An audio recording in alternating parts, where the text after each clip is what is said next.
Thank you. Please be seated.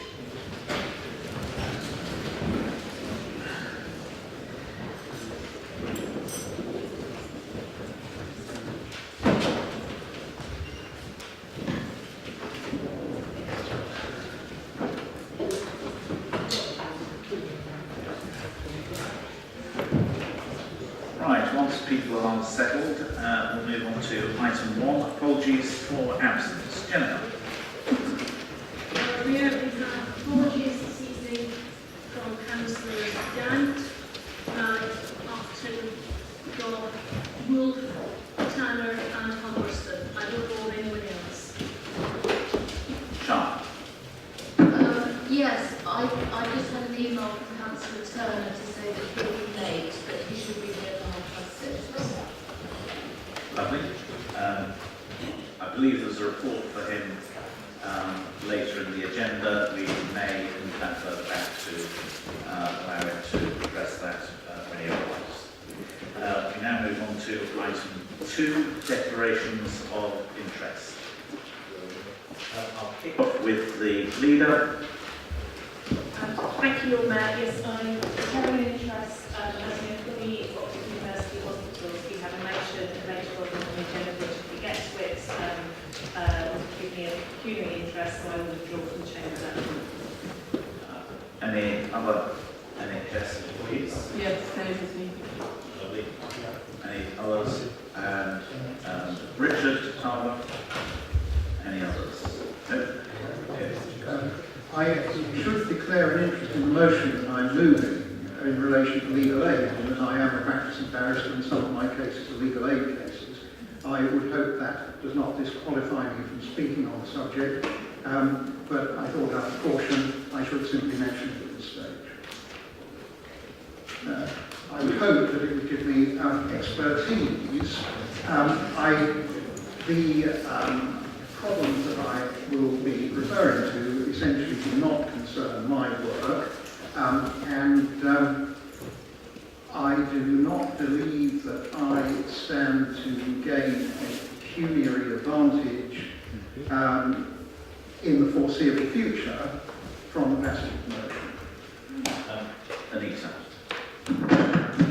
The member's interest is for the member to decide whether or not they have that interest, and the considerations that Councillor Harris would need to think about is whether or not he does benefit financially from what he's about to say, and if that's the case, then he should put the motion to someone else to present. Councillor Fry, can you turn your speaker on? Go. Thank you. Just with words to tell for the officer waiting, I'm a practicing GP, but I don't think the motion as it applies would affect me. Okay. Ben.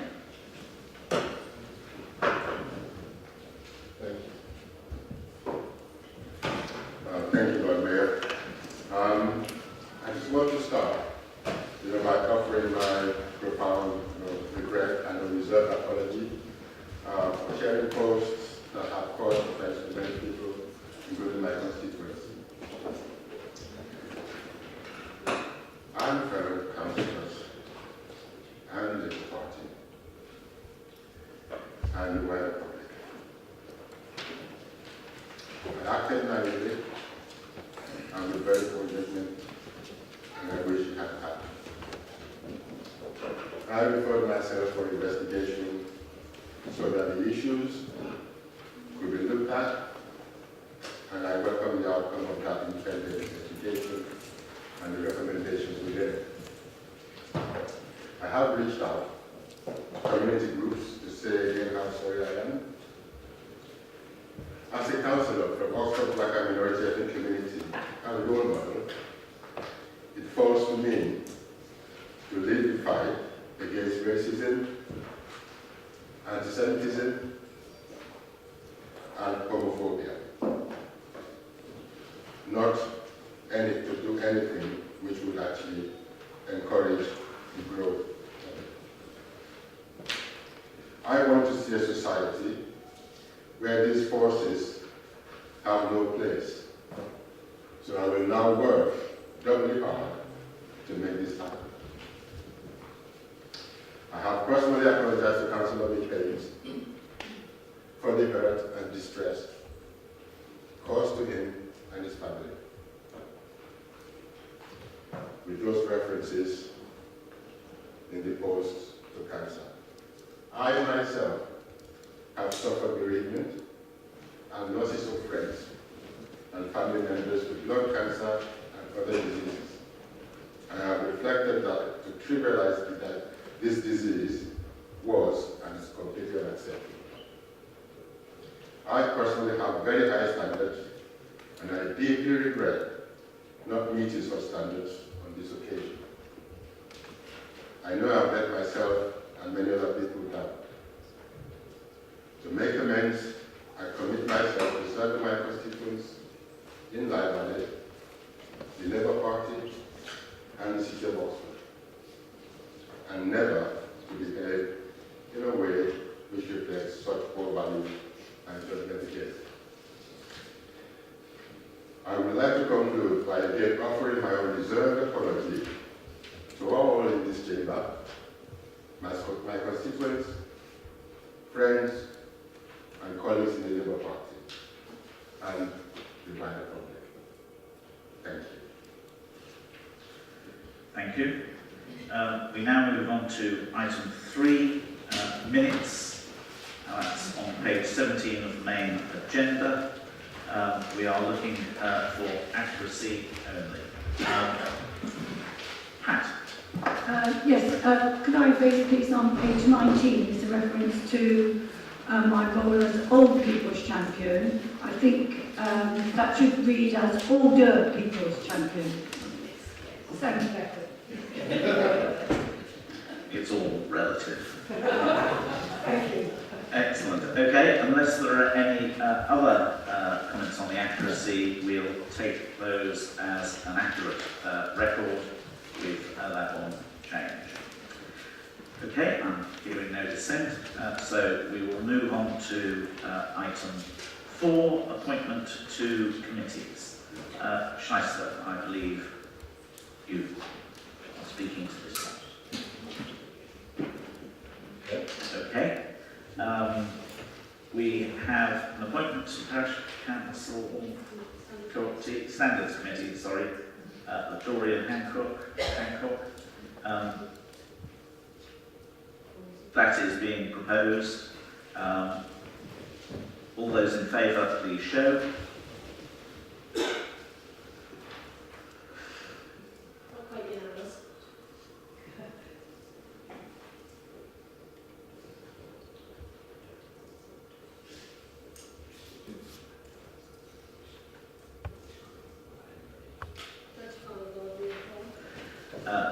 Those against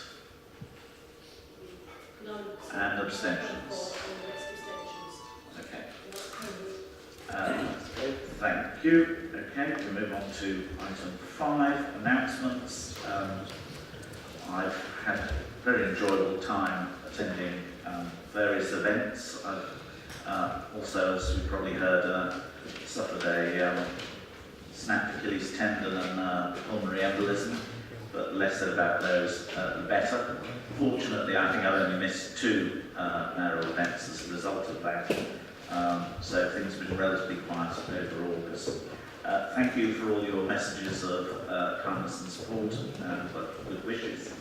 I will now move on to the Sheriff. Thank you, Lord Mayor, and I'm glad I was able to take up a couple of events that you were unable to make, and glad that you're feeling better. Apart from we've also had some events, I guess the main one to report on was the rounding up of cattle on Port Meadow, which, as you know, is organised in secret to avoid people secreting their cattle in various places that we wouldn't otherwise be able to find them, or indeed, moving cattle off and various things. So at 6:30 a.m. on the 10th of September we met. About 15 people met on Port Meadow. The aim being to corral the cattle into the pens on the northwest of the meadow. We had people from Freeman and Wolford Commoners and indeed some councillors, so welcome to those attend up, and rangers. And we walked from the south of the meadow north, and we were doing really well until we got quite close to the Thames. And the cattle found a way out. They were spooked by some of the horses, and they ran all the way back down to the south of the meadow. In which case the Rangers jumped in their Range Rovers or whatever and tried to go down. I'm sure they were eco Range Rovers, but they went down to the other end and tried to clear out the cattle, and after about an hour or so gave up. However, it wasn't all lost. We did manage to count the cattle as they were running away. And we also managed to determine they must be in fine fettle because they were unable to. So two of the main aims of the day were successful. So overall, I think we all went on for a hearty breakfast, feeling we've done a good day's work. Excellent, thank you. Announcements from the leader? Yes? Yes, just cheaply, I'm going to take this opportunity to thank fellow councillors, council staff, friends and family for sponsoring me in my abseil down at John Radcliffe Hospital, which you'll all be disappointed to hear that I made it safely to the bottom. But thank you all very much, those of you who sponsored me. It was good fun, and we did raise nearly £1,000 for the hospital charities. So I think it was a good day's work, and perhaps more successful than the crying for cattle. So thank you. Thank you. Chief Executive? Monitoring Officer? Chief Finance Officer? Move on to item 6, which is public addresses and questions that are on. So we move on to item 7 on page 33 of the main agenda, quarterly integrated report. Councillor Turner is not here yet. I wonder if we can perhaps move that further down the agenda so he has a chance to speak to that later on this evening. I'm seeing no dissent from that. We move on to item 8, page 43 in the main agenda. Councillor Aziz.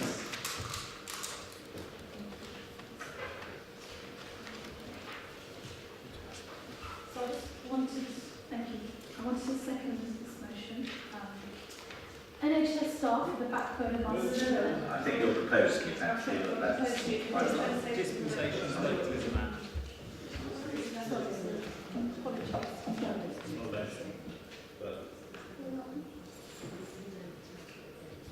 Dispensations, Localism Act 2011, it's recommendations that the Standards Committee recommends full council to approve the general dispensations. We got it? Yes, I have apologies. Lovely. No, that's okay. Okay, so recommendations to the Standards Committees for Council is to approve under section 33 of the Localism Act 2011 the general dispensations listed at paragraph 4 of this report, and including a dispensation for recipients of universal credit for all elected and co-opted members of Oxford City Council. Second point, agree that those general dispensations should remain in force for a period of 4 years. Point number 3, agree that the granting of individual dispensations under section 33 of the Localism Act 2011 be delegated to the monitoring officer. Okay, thank you. Are there any questions or comments on that? In which case we will vote on it. Can I see all those in favour, please?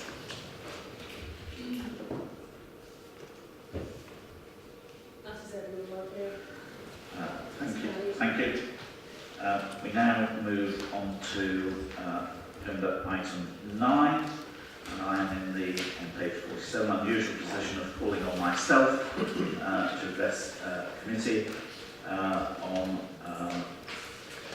page 47, the statement of gambling licensing policy effective from January 2019. Councillor Cook. Council is required to publish the statement of gambling licensing policy, keep it under review and renew the policy at least every 3 years. The Gambling Commission issued new guidance in September 2016 the policy before us today takes account of that new guidance, and we are asked to A, consider any relevant responses to the consultation submitted to us, B, consider retention of a no casino resolution, C, agree the final draft statement of gambling licensing policy, and D, I hereby recommend this policy to Council. Thank you for your brevity, Councillor Cook. Any questions? Any comments? In which case we need to vote on this. Can I see all those in favour of accepting this?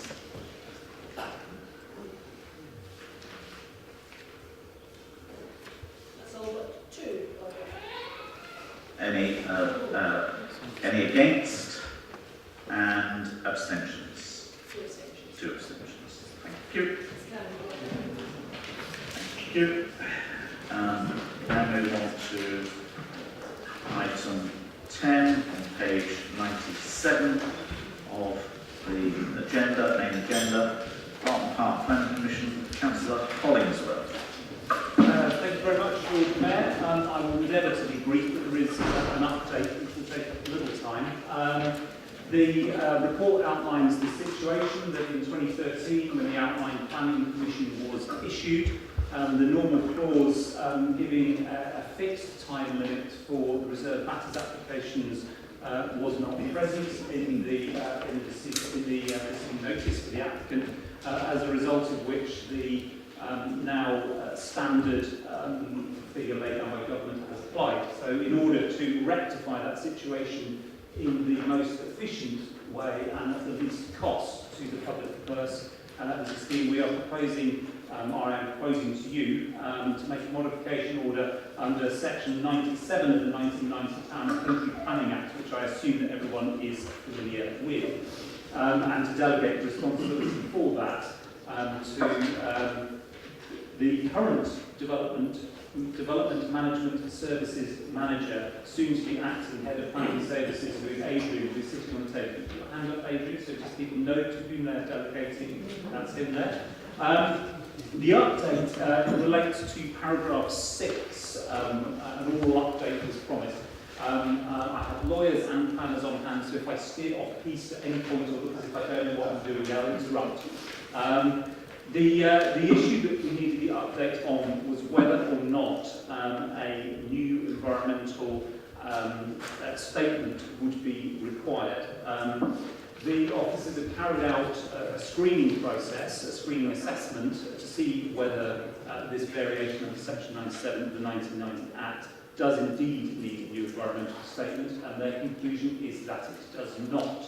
And these are their reasons. There are quite a number of them, so I'll try and go slowly so people can take notes if they wish. Essentially, their reasoning goes as follows. The original development was EIA development, so environmental impact assessment was required for development, and the environmental statement was approved as part of that. The modification order, the thing that we're trying to do now, is also EIA development. The modification order is limited. All it's doing is inserting this time period, which was actually in the original planning decision but wasn't reflected in the decision notice. So it's not a change to the actual proposals themselves, it's merely the insertion of a line of text. The original ES approval at outline stage considered the impacts of the whole completed development, not just the outline of it, and so the assumption that it was a phase. You're going to have to let me finish on this. I'm sorry. Can you? Thank you. A phased scheme was assumed in that outline application. Therefore, any new environmental statement will be considering exactly the same impacts as the previous one. I'm going to skip a couple of the duller stages. I'll come back to them if people have questions. So in respect of each of the areas of assessment, it has identified, the screening has identified the residual effects of the mitigation process will have either neutral or positive impacts. So there's no worse impacts. Each of the reserve matters applications, the individual phases that they've come through, have also done the same process, and so the same processes have been gone through. So the assumption is that the original environmental statement remains valid and will continue to remain valid if the modification order is made. I hope that was all completely clear. If it was not, I should do my best to clarify in answer to any questions. Thank you. Craig? Yes, obviously you're more expert in planning regulations than I am, and my understanding of the sort of timing of reserve matters was it, to make sure that by the time something was actually built, that, legislation hadn't changed to the point where, you have to reconsider the development and the nature of development. And although the EIS statement, or the environmental impact statement, hasn't, remains valid in the sense it sets out the issues with the development, the solutions to that might well have changed surely over time because of, material considerations around municipal plans and national legislation. So I'm just wondering whether I agree with you that this is no consequence, or whether in fact, if this development were to take place now at the time that it's set, whether or not we would be expected to do tighter, more tougher environmental considerations. Councillor Holmes. That wasn't one of the bits I skipped, but the point there is that each of the reserve matters applications, as they come through, have had to come with their own environmental assessments, their own evidence base, which would assess all these issues. The original environmental statement would set out the degree of mitigation the degree to which mitigation must arrive at an outcome. The reserve matters applications would have to demonstrate how they get to that. So each of the reserve matters, as it comes through, by necessity, is updating, is picking up, I suppose, new technologies or new understandings of impact or whatever. So I think that's the basis. The original outline environmental statement sets the objective. The reserve matters ones set the process by which they arrive at it. I hope that's clearer than my original explanation. Councillor Altaf Khan. Thank you, Lord Mayor. I agree with Councillor Hollywood about the effective and most efficient way of bringing this back. We're referring to paragraph 2 about the time, which is not 3 years but 8 years. The only concern is the people in Northeast area, heading to the national area, who face day out the disturbance in the traffic. How would we be informing them about the consequences of the time limits? I think the point here is that there is no consequence in terms of the time limit. It was always planned to be 8 years. That's always been the case. There's been no change. What we're asked to do here is to change the planning permission to reflect that reality, because it should have been in the original planning permission. So there's no change in terms of timescale, that 8-year timescale from the original outline application passed in 2014, 2030. That 8 years was assumed all the way through. If you look at the original timescale, it actually runs a little bit longer than that. So there's been no change to the timetable. So what we're asking to do is a procedural tweak in order to ensure that we don't have to go back and at substantial expense redo the outline planning permission again. So there is no change. Councillor Ross Smith. Thank you, Lord Mayor. Thank you for that explanation, Councillor. Can I just ask who's responsible then for the original notification to the developer? And are there going to be any consequences for the extra cost of doing this report to Council now? I wasn't the councillor in 2013. I don't know which officer wrote that report. I've no doubt that the relevant officers are well aware of the issues as they currently stand. If there are any consequences in terms of professional development or whatever it might be, those will be a matter for them, not for me. Okay, unless there are any further questions or comments, can I see... sorry, yes. Mike. Lord, thank you. I remember the 8-year period cropping up. I walked the council in 2013. And there was also a schedule, if I'm remembering right, as to when the affordable housing should be delivered relative to the overall scheme. Is that still the case? Has that been altered by this motion before us today? The answer is no, it is not in any shape or form altered, but Councillor Rowley knows the answers to specific questions, so I'll let him answer it if that's right. But the schedule is, as I understand it, a rolling one that is more on each phase. More than a certain proportion of the market housing cannot be occupied until a certain proportion of the social housing has been completed. Okay, unless there are any other members indicating, can I see all those in favour of... is it seconded, by the way? Seconded formally, thank you. All those in favour, please show.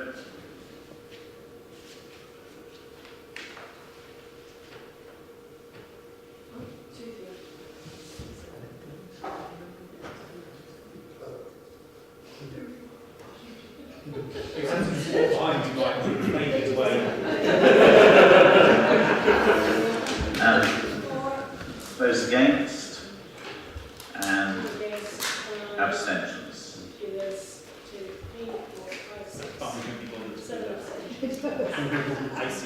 Thank you.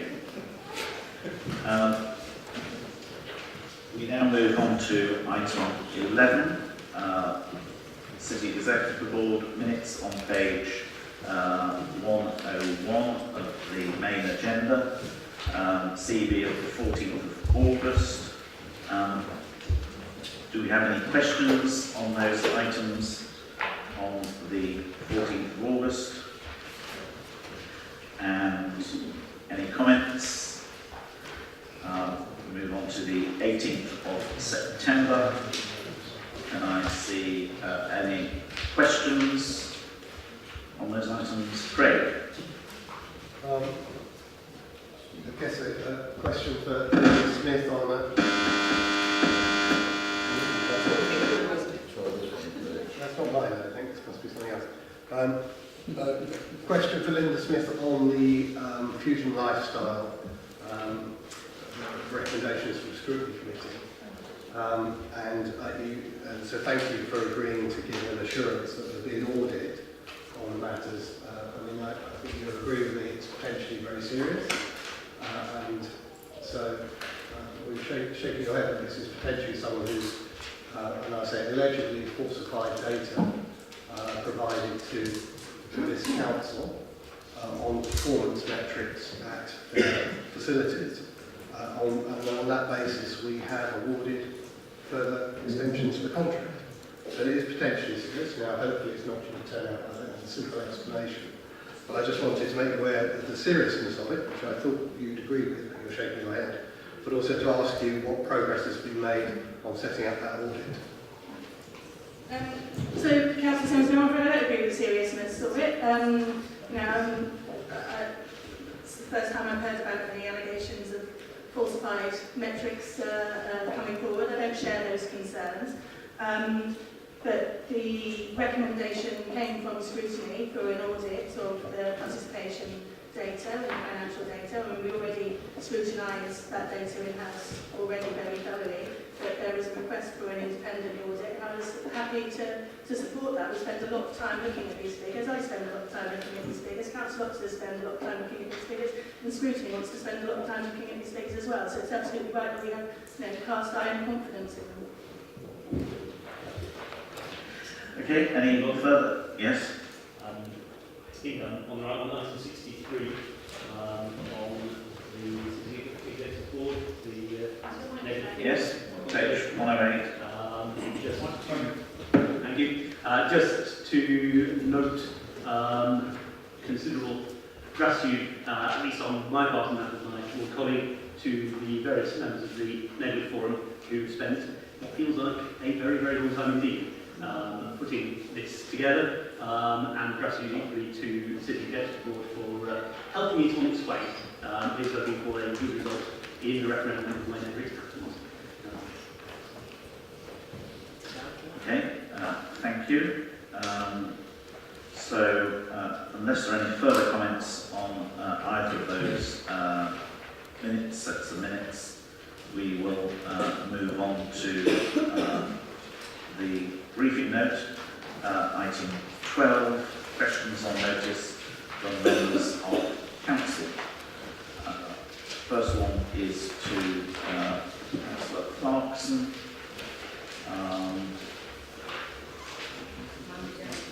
Is there a supplementary?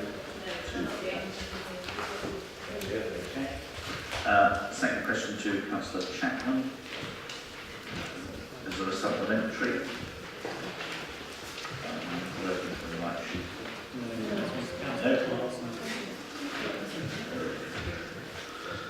I've moved on to the right sheet. Councillor Simmons to Councillor Clarkson, City Centre Retail Health. Is there a supplementary? No supplementary, thank you for the answer.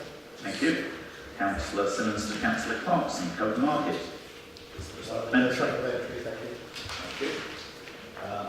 Question number 4, Councillor Garland to Councillor Chapman, then Drive Trees. Is there a supplementary? Yeah, just very quickly, Lord Mayor. Many thanks for the answer. I think I know the question which my constituents would ask upon seeing the response, which is that of an expenditure budget of 498k, 15k for all replacements of trees around the city seems like an imbalance.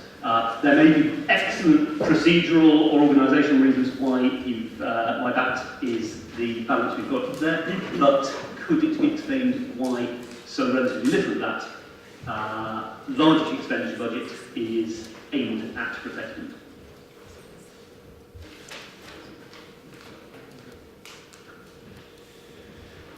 Well, I'm happy to go away and have a look at the overall budget and the way it's split up when we come towards the budgetary cycle, but I just want to remind the Council that the trees that let them drive would not be replaced in theory from that money. It's replaced on the Section 42 highways land, and there you see also a very small amount of money for that purpose, which would absorb all the money in that budget for 5 trees in Bennett Drive, which I would argue is proportionate. And while I understand that people would like to see more money spent on these things, the county, I guess, is very cash-strapped, has been through very difficult times. The austerity regime of the coalition government supported it for 5 years, so I really think nothing much could be done about this. Thank you. Okay, the question from Councillor Gant to Councillor Chapman has been answered, and there is no supplementary. Councillor Goddard to Councillor Upton. No supplementary. No. Councillor Goddard, Councillor Upton, cycle lane. Councillor Ross Smith to Councillor Rowley, Great Estates, and Council. Thank you for your answer there. Very pleased to see it. It is a shame that we didn't have somebody from the estates doing at the planning meeting, because that answered the questions over the charging cable could have been answered at that point. So that's a great shame, and that was actually noted at the committee, in fact.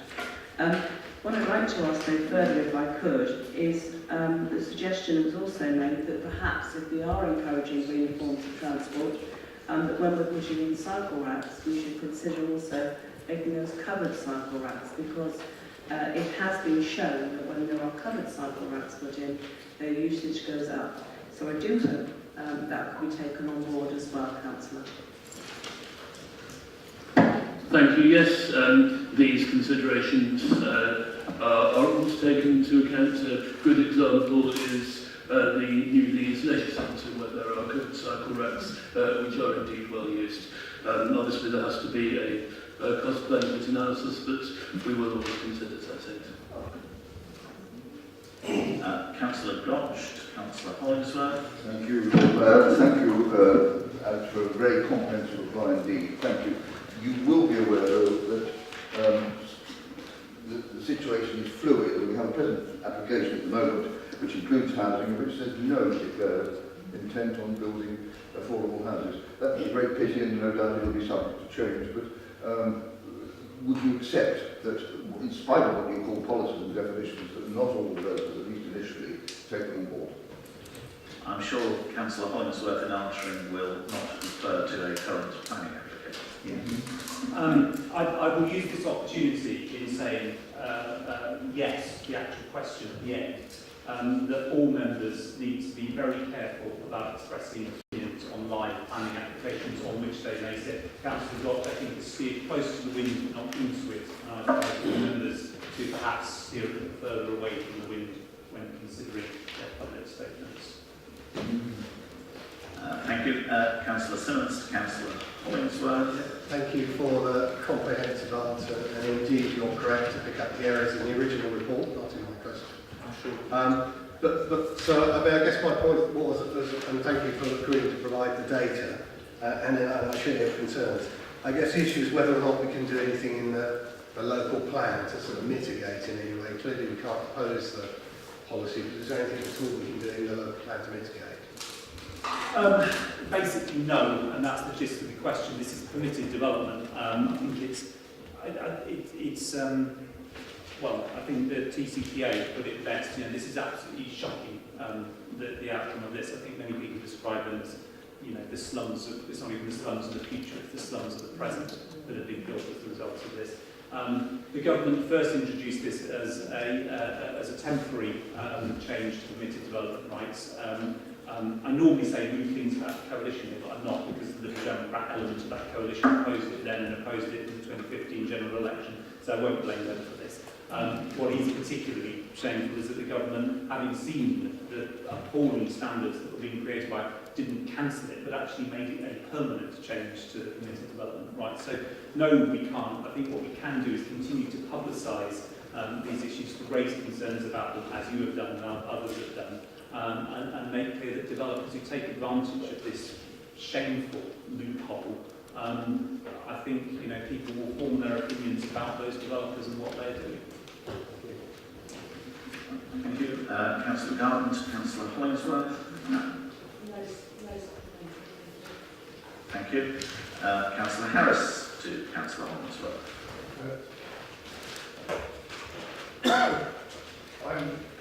I'm grateful, Councillor, for that positive response.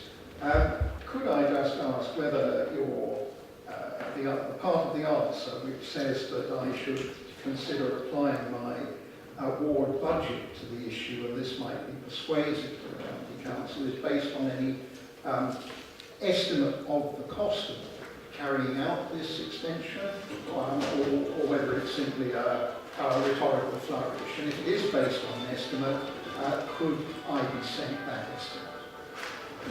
No, it's not. And you know, with all due respect, that's something you can do easily as a councillor. You can ask for such an estimate, or your councillor colleague could ask for such an estimate. And obviously, what I'm keen to do as much of my fellow councillors' ward work as possible, I think I might draw the line there.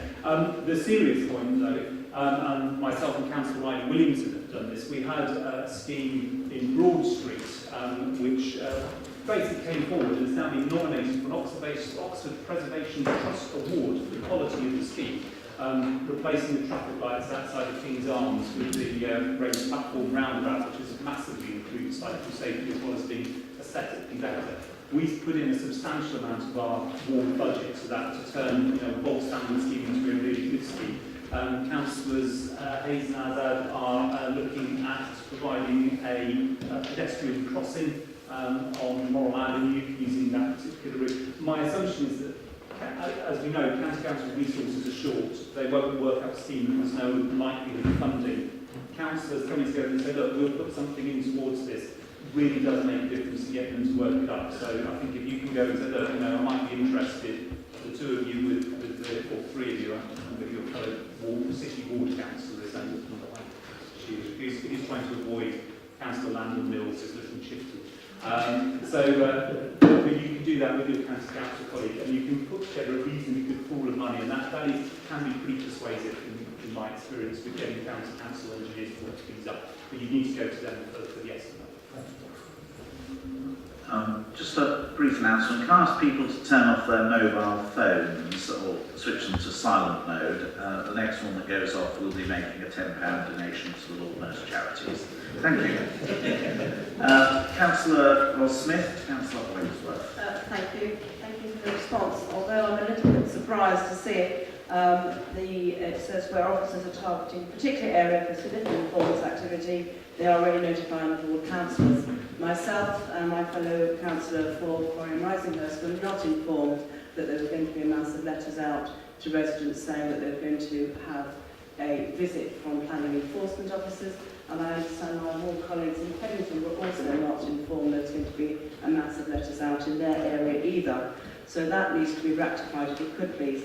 It also, in your last paragraph, mentions that all staff, including planning enforcement staff and including building control officers, wear clothing appropriate to the nature of their visit and the work they might need to be taken. When the officer visited our home, my husband opened the door to him, welcomed him in and said, "Where are your safety boots and where is your hat? We're going to go down our garden to see if there are possibility of anybody living in our garden shed." He had none on, so my husband informed him that he was coming on to our property with on his own advice as such. He went down the garden, he came back from the garden and fell over. If he had fallen and hurt himself, this council would have had to have made, I'm sure, a response to an insurance claim if he had hurt himself. So I don't think staff are wearing the right safety gear.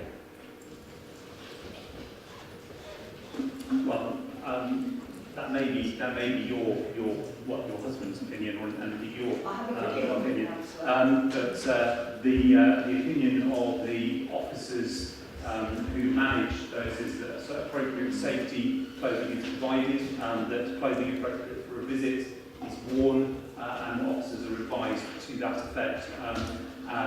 My view is that somebody carrying out a polite planning enforcement visit, such as I believe the one you were talking about, was turning up in heavy boots and a hard hat would perhaps be inappropriate. So, perhaps we agree to differ. I'm afraid we're not having any more supplementaries to the supplementaries. So item 14, we move on to Councillor Simmons to Councillor Hayes. Yes, thank you for the answer. I mean, the article in the Oxford caught my eye because I've been walking through the city centre with my elderly mother and sort of shuffling from one place to the other.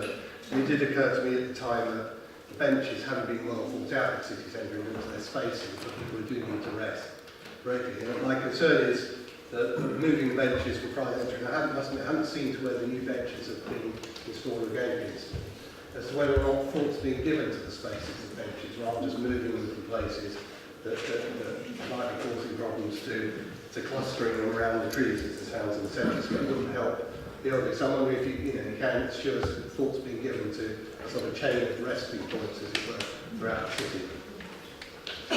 Thanks, Craig.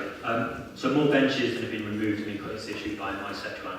And the point that you make about older people and people with less mobility than we would necessarily always see is a very good one. When I used to work at Scope, we used to do accessibility audits of things like bench provision. And so let me take that away and find out that we are doing something on a systematic basis. I know we did give thought to making sure that older people and less mobile people were able to access these particular benches.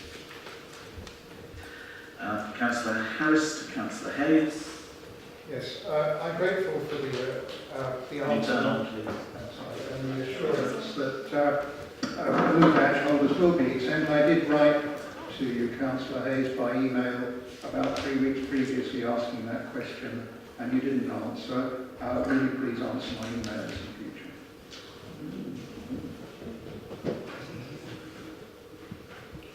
On the specifics of the blue badge, I would seek advice from officers because that goes into a level of detail about the next stage of ZEZ.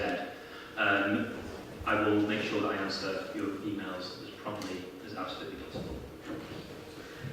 Councillor Harris to Councillor Hayes. Yes. Am I right in reading this as a no, that we did not draw the government's attention to that statement in the Ricardo report, which undermines the whole case, financial, health, or amenity for having a zero emission zone? That was not done. It was buried there in the midst of the report. No particular attention is drawn to it. Is that right? Thanks for the question. I just realised the email you sent, I think, was an invitation to speak at North Oxford Liberal Club dinner. So I apologise for not getting back to that specific email. I would obviously, want to think about that. On the specific answer to your question, I think you're misreading what the document actually says. So it's an important study by Ricardo. On page 15, it states explicitly that the red zone, which is proposed from 2020 to 25, would not potentially have that impact. If you then skim just a little bit lower down, you'll be able to see that for the orange zone and for the green zone, it explicitly states in quite strong wording actually that there will be a significant impact on air pollution when those zones are introduced. So what I would do is, as I say in my answer, I would encourage you to look at the broader piece itself, and we submitted that report to government. Councillor Harris, Councillor Hayes, question 17. Thank you for referring me to the air quality report. The 2017 air quality report gives the level of emissions in Queen Street at 28 micrograms per cubic metre, and in St Aldate's at the legal limit of 40 micrograms. Is it not therefore the case that the 2020 zero emission zone plan involving moving buses from Queen Street into St Aldate's is going to increase the emissions in St Aldate's beyond the legal limit? Thanks for the question. I think I want to separate out the decision around the Queen Street bus stop relocation and the zero emission zone. If you look at what's been happening at Queen Street, you see from 2013 to 17 a drop from 43 to 40 to 38 to 36 to 28. At St Aldate's, you've seen a drop from 56 to 52 to 49 to 49 to 40. I think what you can see there is a steady level of progress, and Councillor Koch is nodding his head. And I think that's broadly in line with the 22.7% drop in harmful emissions last year. To the specific question, no. Councillor Harris, Councillor Hayes, I think this is question 18.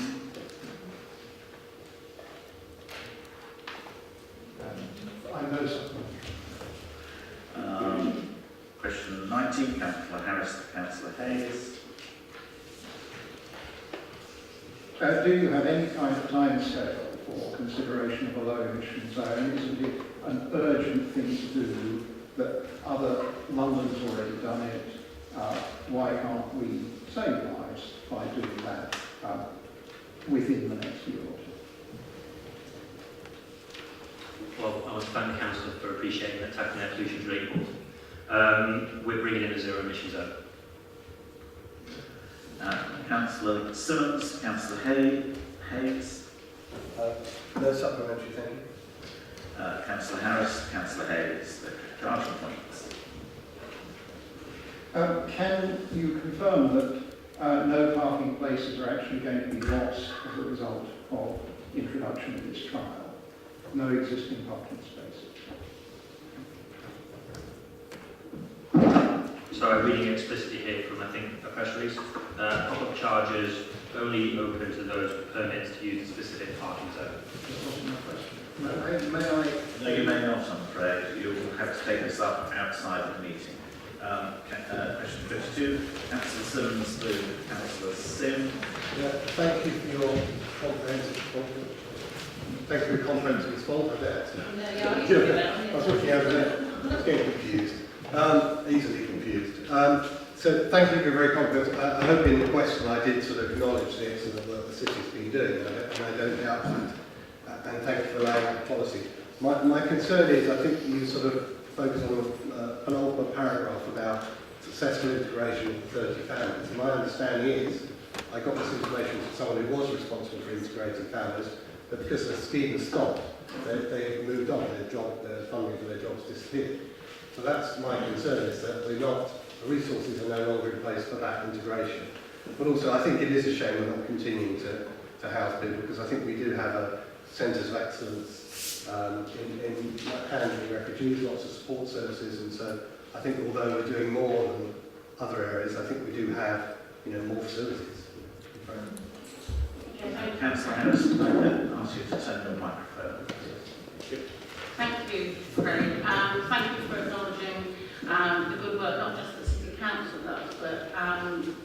many organisations within our city that are responsible for ensuring the well-being of refugees who we welcome here. The specific point that you made about the two families I'm not aware of.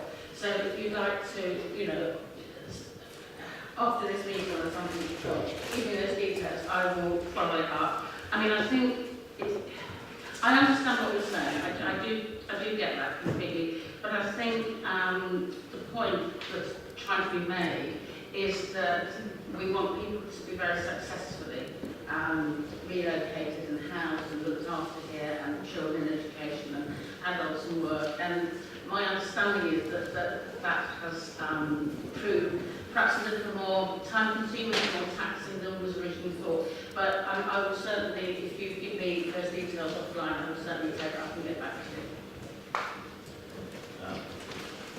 23, Councillor Simmons to Councillor Linda Smith. No supplementary on the next two. Thank you. Councillor Gant is not here and so has a written response. And the same for question 26. Councillor Rossmith to Councillor Brown.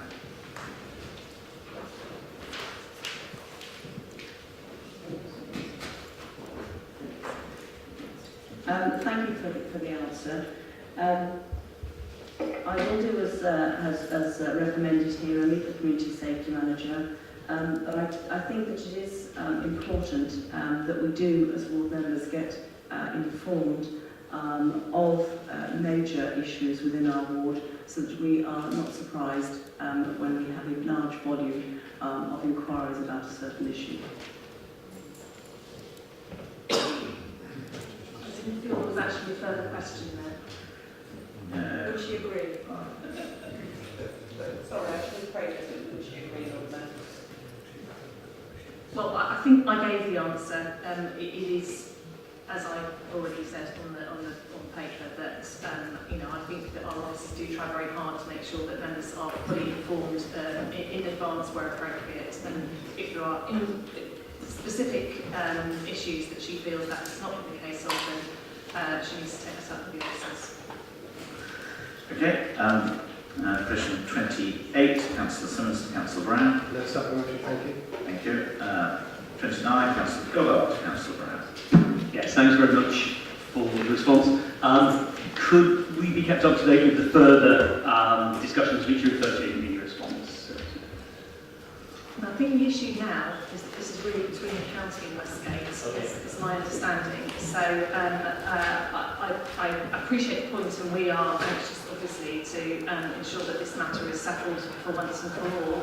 And obviously it is still part of the final planning determination. But I think we are waiting to hear at the moment from Westgate as to where they have got to with the county. I'm looking to Tim, he's nodding, so that's good. I'm saying the right things apparently. So we will keep council informed as best we can about where this has got to, and we hope that it will be resolved soon. Okay, 29, Councillor Goddard, Councillor Brown, we've just done that one, sorry. 30, Councillor Simmons to... Disappointing, Councillor supplementary. Thank you. We are hoping to have tea shortly after 6:30. We, in theory, move on to item 13, but that has to start after 7 p.m. We therefore move on to item 14, outside organisation report on the left, which is on page 115 on the main agenda. And I believe, Councillor Brown, this is your report. We have an opportunity for questions. Are there any questions? Or if Susan would like to introduce it first of all. Yes, Lord Mayor, thank you. I am the Council's appointee onto the Local Economic Partnership, both as leader and as the Economic Development Lead. It's an important relationship for the council in terms of making sure that our views are represented or included in the workings of the LEP.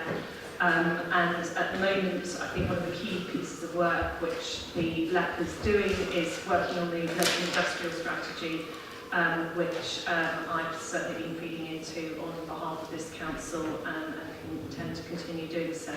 But I'm happy to answer any questions that anyone has. Any questions? Craig? Thank you. I was just wondering if there are any issues around security of European funding going forward, because obviously there's quite a lot of funds being currently invested to go through to 2020, but also some other schemes, and the LEP obviously has a fairly good track record of securing money from Europe. I think there's, I think across the country, people have concerns about the security of funding on those sorts of issues. I mean, obviously we have had undertakings from national governments that they will match funding, at least initially, that would have been provided by Europe. But I think it remains a matter of concern for Oxfordshire and beyond that funding, particularly for research, which has been key across our economy, will be threatened by Brexit. Any further questions? Yes, Councillor Smith. Thank you. I noticed that, I note again that access to Headington project is having funding from the UP. There have been many design changes within the access to Headington project. And I just wondered if Councillor Brown had any indication at the meetings as to whether there was going to be a request for even more funding to complete, particularly some of the design changes that have been proposed to improve the cycle connectivity with around out towards the Barton Park. I'm certainly not aware of any such approaches. Thank you. Unless there are any further questions, we will note that report and move on to item 15 on page 121. Scrutiny Committee update reports. I understand Councillor Gant is not here. Councillor Henwood, would you like to introduce this? Thank you, Chair. On behalf of the Scrutiny Committee, the work plan remains busy and varied. The committee meetings are well attended and continue to make valued recommendations to CEB. The next scrutiny meeting on the 6th of October will consider the local plan and staff sickness absence. The housing panel will also review the local plan next week. The committee recently heard that the council continues to make positive steps towards improving Oxford air quality. No local connection review group is meeting tomorrow, the 2nd of October, for its final meeting to agree and refine its recommendations. The scrutiny panel of the Oxford Growth Board is made up of 3 members from each district council. In its first meeting, Councillor Gant was unanimously elected chair, and we look forward to working collectively with colleagues across the county on this large and important project. Thank you, Chair. Thank you. Any questions or comments? In which case we will note that report and thank Scrutiny for their work. I think at this point we have a choice of either going to motions on notice or covering Councillor Turner's report. Does the administration have a preference? Sorry, Lord Mayor, if you're agreeable, I'd suggest we go to the motions and need Councillor Turner to be able to answer questions in probably greater detail than I did on this report. I think that would probably be sensible. Okay, in which case we move to page 39 of the briefing note. And the first motion is on Freedom of the City for Benny Wender. Councillor Simmons, you are proposing this. We have up to an hour, I believe. I won't take that long, Chair. For all motions. Thank you, Robert. I'll introduce and I know Councillor Richard Howard's going to be seconded. And just note the slight change in wording, just because of, I was advised on certain words and from officers and obviously they suggested different words, which is fine. So it doesn't change the nature of the motion to essentially it's a two-step process. Firstly, to agree to sort of set up a meeting, which will then, at this next separate meeting, special meeting, hopefully confer freedom of the city on Benny. I'll be very brief. I know Richard's got something to follow up, but I think it's first let me extend my condolences to those affected by the tragic natural disasters that's affected Palau and neighbouring Sulawesi, one of the many islands that make up Indonesia. And in fact, Benny was born about 1,500 kilometres, to the east in West Papua itself, another province of Indonesia that includes the western part of New Guinea. Benny is an international lobbyist for the West Papua movement.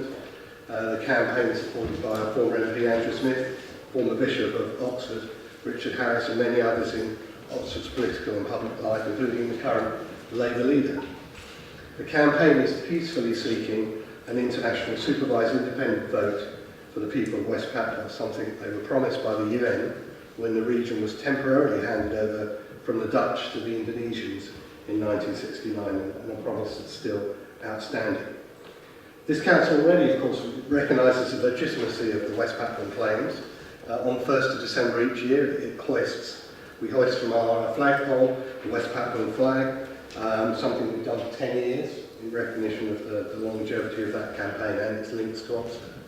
But I wanted to make it clear that this motion is about conferring the freedom of the city on Benny Wenda. It's not about Indonesia or any allegations have been made about Indonesia or the unlawful killings that Amnesty have mentioned. I think it's important we separate that. It's really about recognising the tireless efforts of Benny Wenda as an advocate for democracy and self-determination through peaceful means under duress. And its links to Oxford, and we're recognising his humble, selfless, hard work and determination as an international peace campaigner in our midst. Although he's twice been nominated for the Nobel Peace Prize, and he's lived in Oxford for 15 years, he certainly does not enjoy the same level of international recognition as others that we've awarded the Freedom of the City to, so Nelson Mandela, Richard Dole, Roger Bannister, Colin Dexter. But I don't think that makes them any less worthy. I think really what we're here is to acknowledge our own and the good work that's been done by people in our city.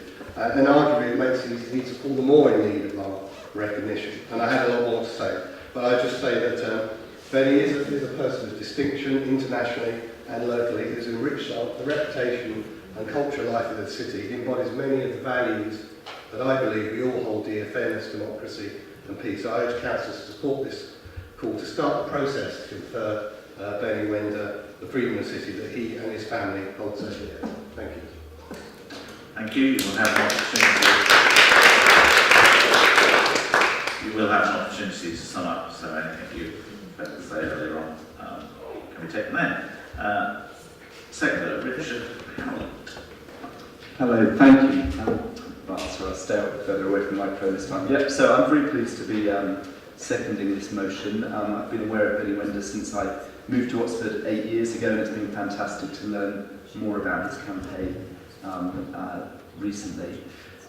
So I won't add much, just that I think we should be very proud as a city that that somebody like Benny chose to make his home here. So he came here following reading work by the journalist George Monbiot. And I'd agree with Councillor Simmons, it's a sign of this city's values that Benny has chosen to base his international campaign and raise his family here. Benny's put his faith in our city, and I hope we can now show our faith in him by giving him this honour. Thank you. Does anyone else wish to speak on this? Councillor Rundle. That's the first time anyone's ever called me Councillor Laurie.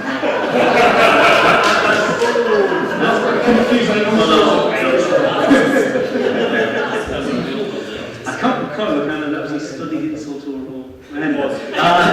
Take it however you want. My Lord Mayor, Actually, just very, very briefly indeed. I've had the privilege of meeting Benny Wender a number of times over the years. I would endorse everything that colleagues have said in putting forward and in seconding this motion. And I'd add that it's particularly correct that Oxford should honour Benny in this way, assuming the council decides that's the way it wants to go, because it is nothing other than an honour that this city is, if you like, a beacon or a lighthouse or a magnet for people who wish to put forward democracy and human rights and all the other values to which Craig alluded in his speech. It's extremely pleasing. It's a privilege to have someone like Benny and his family make their home here, and I hope that we're able to mark that in due course. Thanks. Thank you. Councillor Rowley. Thank you, Lord Mayor. I couldn't forbear to say, from saying a few words, because like Councillor Goddard, I've had the privilege of meeting Benny and speaking with Benny Wender on a number of occasions.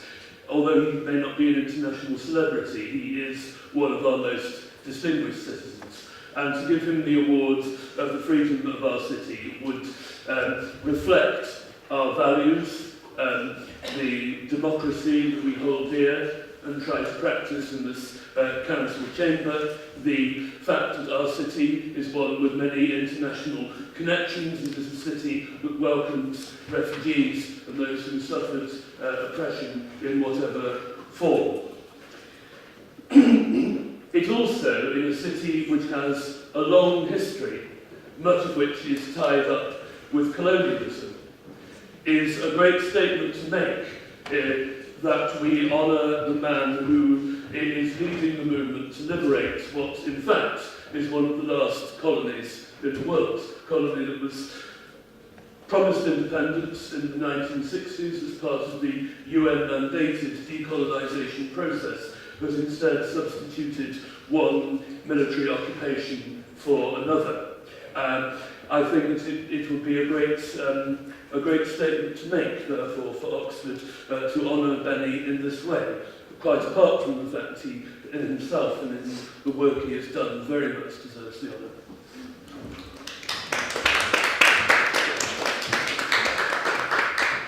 Thank you. Councillor Harris. I would like to support this motion. I was one of the international observers for the East Timor independence referendum in 1999. East Timor had a great deal of international attention. West Papua, in some ways a similar situation, occupied by Indonesia, inhabited by people who have nothing culturally in common with the Indonesians.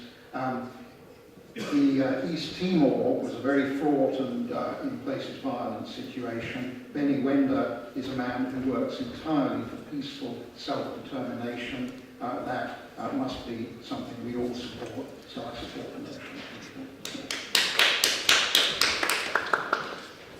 Thank you. Unless there are anybody else wishing to speak, Craig, there is an opportunity for you to sum up.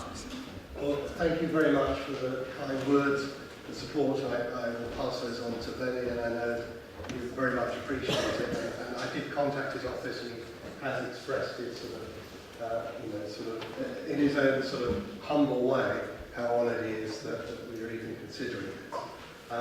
And just to say a little bit more, that Benny, came to the UK having escaped from custody whilst on trial, following solitary confinement and torture.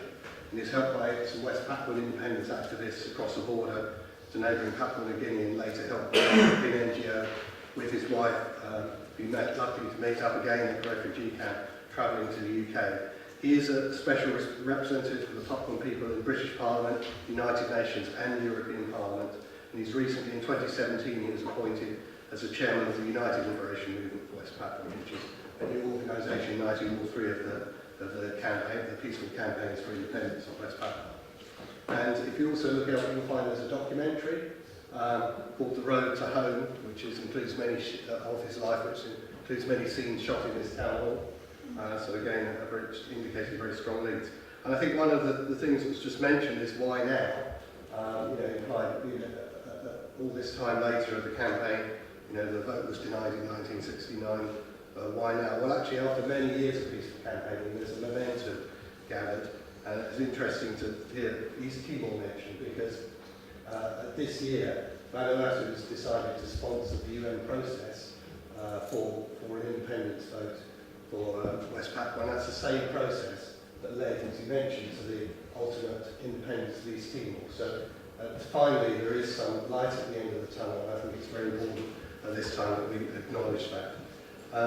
And I saw with my own eyes, and I don't often get emotional, but I saw a petition delivered to Oxford, which was signed by apparently 1.8 billion people, which was a huge tone like that, of all the people wanting independence in West Papua, and it was smuggled out to Oxford, this petition at the end of last year. And I went through the book, and you're not allowed to photograph it because obviously the implications for those who signed it. You can see many being signed in blood with fingerprints, and it's a very sort of touching sort of, and amazingly sort of thoughtful and powerful way of representing the desire for freedom for the people of West Papua. Ben is at the heart of that. He's always, and people who know him have met him, he's humble, he's absolutely committed to peaceful resolution, he's determined, and I think, as has been said, he really represents the values of this council. I think it's very right that we confer this honour onto him. So thank you for his support.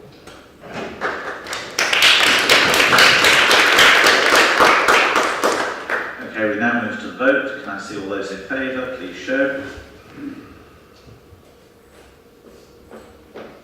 That's everyone over there? Sorry, I'm abstaining. Oh, sorry. Okay, and so one abstention from. Lovely. Okay, we now move on to motion B, opposition to. Sorry, Chair, I just said this started, but I think the proposed, so I just want to mention that I also sit on the pension board at the county council as well, so I will be abstaining from this, but will be taking questions to the pension board in December. Lovely. Okay. Opposition to investment in fracking. Richard, you're proposing this? Yeah, thank you, Chair. Yep, so I'm proposing this on behalf of Councillor Tanner, who's fittingly away representing a council at the Climate Alliance. Just so people are fully aware, fracking is a process of blasting water, sand and a cocktail of chemicals deep underground in order to extract gas or oil. It is an appalling idea viewed from many angles. It can have devastating impacts on the environment where it takes place locally, and it's also an assault on local democracy in this country. People might know that where Lancashire County Council rightly rejected an application for drilling in their area, central government then overturned this and now proposing to categorise fracking as permitted development. So again, preventing communities from opposing fracking in their area. Very worrying stuff.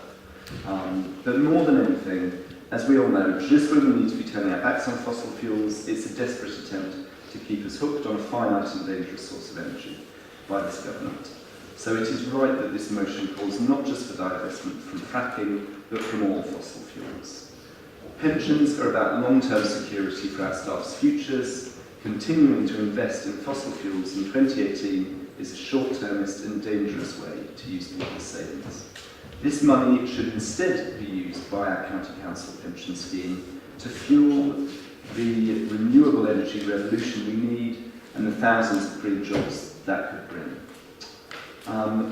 I'd also like to add, this has been done in other places, so other councils have divested from fracking, both Labour and Conservative councils, so this is not something which is impossible.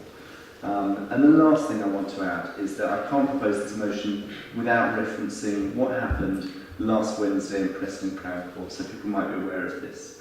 3 campaigners were handed jail sentences for upwards of a year for taking part in peaceful direct action to prevent fracking. So these are people who have been part of a campaign which has exhausted all other measures to prevent fracking in their area.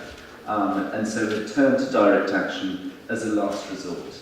They now sit in prison cells for their work to prevent fracking being spread throughout this country.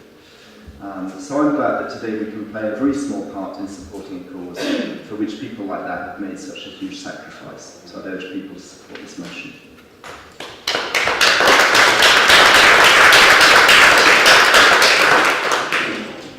Tom?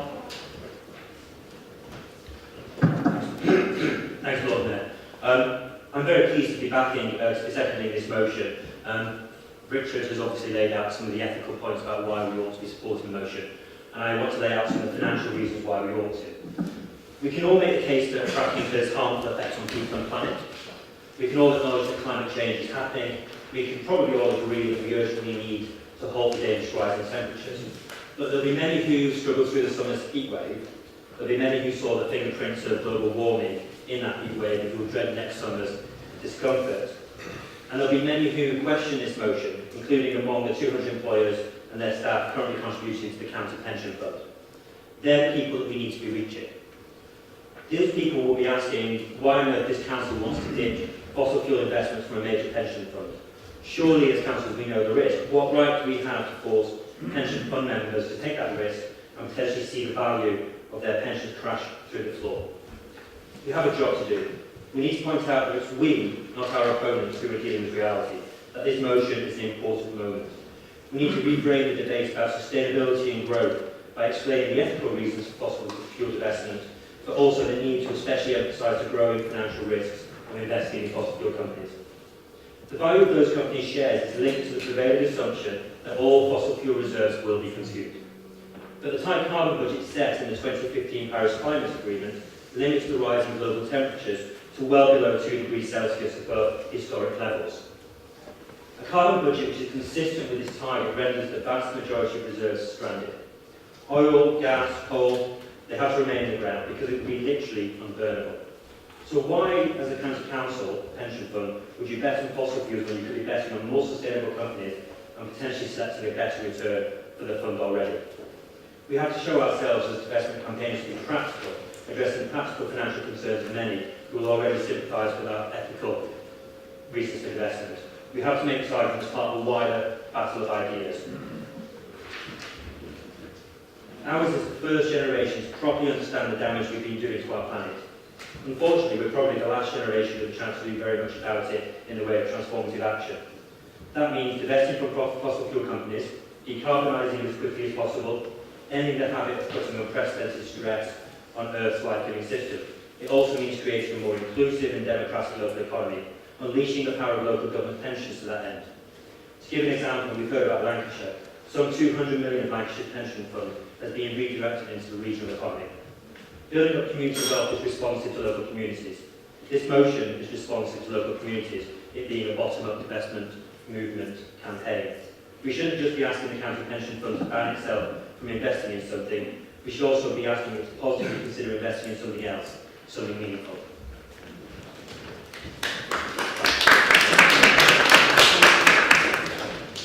Thank you. Alex? I hope the movers will accept a small amendment, which is a factual correction, but in offering it, I think I want to expand on that point that Tom has just made. It's not Oxfordshire County Council's pension fund we're talking about, it is the Oxfordshire Local Government Pension Scheme. It's not just the county councils, and I think that is the important issue here. As Tom said, and as Richard, there are 200 organisations, some companies, some public sector organisations, some charities, who are members of this scheme, and yet its management, as I'm sure Councillor Ligo will understand, is kept very close to a very small number of people, and the opportunity to influence it, its investment decisions, is not as good as it could be or it should be. And the example of the Lancashire scheme, where 200 million has been invested back into the local economy, I think is an example of what could and should be being done with the Oxfordshire Local Government Pension Scheme. That's £2 billion worth of assets. Now, yes, of course, you've got to manage them responsibly, but investing some of those in schemes locally, and we've seen this with our support for the Carbon Hub, how we can use small amounts of money to do a great deal of good by facilitating investment in schemes. That's the sort of thing which the pension scheme should be doing. The opportunities there, the management of that scheme is, and I'm using the word conservative here without the capital letter, it's a small c, but it is extremely conservative, extremely traditional. Its returns have not been good as some of the schemes which are managed more imaginatively. And I think there is a real opportunity there for us to push at that scheme to invest locally. As the motion says, investing in low carbon, transformative, renewable technology, but also more broadly in the community and the society in which we live. And I think that's something which I hope, as Councillor Ligo has offered, he can take back to his pension scheme and his colleagues. Okay, Craig? Yeah, and thank you. I very much support this motion, and thank you for bringing it. I mean, I certainly acknowledge all the sort of indisputable facts about climate change, and science is telling us we must reduce greenhouse gas emissions, which means leaving fossil fuels in the ground. So things like fracking and other attempts, investments in extraction are ultimately doomed to suffer as the market finally responds to legislation and carbon markets which are happening. And indeed, there's another example, Alex, of a Lancaster pension fund investing £2 million in a renewable energy scheme in Oxfordshire. And that's a good example of what has happened. And just a personal note is that I took out a friend's provident pension scheme when I was very young, and I recently received it, so I'm getting to that age where I have to think about these things. And I went to a pension person and said, look, if I had invested it in something else, in a non-ethical scheme, it was the only ethical scheme around at that time, it was a long time ago, would it have changed? And they said, no, actually you've done better than the market. So I could say, for my own pension fund, looking back over 25, 30 years, my actual pension, the ethical pension, the Friends Provident, now sadly taken over by Viva, anyway, did do well. My questions are around, Alex alluded to. My understanding is, in March 2017, the county agreed to join the Brunel Pension Partnership, which I think is what Alex is referring to, which they did do this year, in April this year. Now, I looked at the Brunel website, and they are signatories to the UN Principles of Responsible Investment, which includes references to climate change. So my wondering whether this motion might be better directed at them, because maybe also the county, because the county obviously one of 200 companies at least are investing in that. And I think certainly I think that might have greater effect, because they're the ones who ultimately make the investment decisions. And I know at the time that we considered our investment policy here, and 2 or 3 years ago, and introduced ethical policy here, and I worked on that as Chair of Finance with divestment campaigners. But at that time, approaches were also made to the county in 2014. And that's when they did change their policy, but it doesn't seem to have led to any action. And I think this is why the divestment campaigners post the Brunel partnership have come back and become more active again, because they're not seeing the responses to that. So maybe it's Mark or Tom or Richard can make any comments on that, but I think hopefully they'll also send it off to the Brunel partnership. Just to let Council know, Councillor Rossmith has left the chamber making a declaration of interest, because she now realises she is a member of that scheme receiving money from it. Now we have presumably amended the motion to take account of the new name of the pension fund. Yes, I'm very happy with that. Yeah, thanks for that amendment. And yeah, I think Mark has something to add. We now move on to Mark Ligo. Just to point out that we're all members of that scheme. Yes. All of us. Well, I'm not councillors now, so we're officers. Yes, so officers in council, I think there are 200 members. Sorry, I'm not sending the officers now. So, Laura, I asked just a couple of things that I have agreed to meet with Richard and the other interested parties. I do sit on the pension board. What I intend to do is also meet with Hackney Council, because Hackney Council also agreed to divest from this as well. But I just want to point something out as well, that they've also said as well, however, there is also a threat of pension fund if we completely divest away from fossil fuels immediately. It will stop us putting money into range of investments which would firstly impact on our return. And it might be our duty to council taxpayers and pension fund members to invest responsibly. So what we are trying to do is ask that we slowly phase this in as well. But I want to meet with the pension board from Hackney to see how they've done this, how they investigate it and take it going forward as well. And I just want to mention that for now, pension partnership is ready to go, to be honest, to divest, and it would just need a sensible approach going forward. But I will be asking these questions at the pension board at the pre-pension meeting in December as well. Thank you. Hans. Have clarification on which people might be members of this scheme, because I'm not clear on that. You know, I've paid, I think, some superannuation for my cancer's allowance, so is that involved in that? I'm not sure. Is that Anita? Go. I think I wasn't asked to give any advice to Councillor Ron Smith, and I think my advice would be that being a single member of the pension fund would be so insignificant to the value of the overall fund as an individual that it would not have an effect as to be such that the public would think you were only voting in one particular way because you had an interest. So my advice to her would have been that, yes, by all means say you're a member of the scheme, but I wouldn't have suggested that you needed to be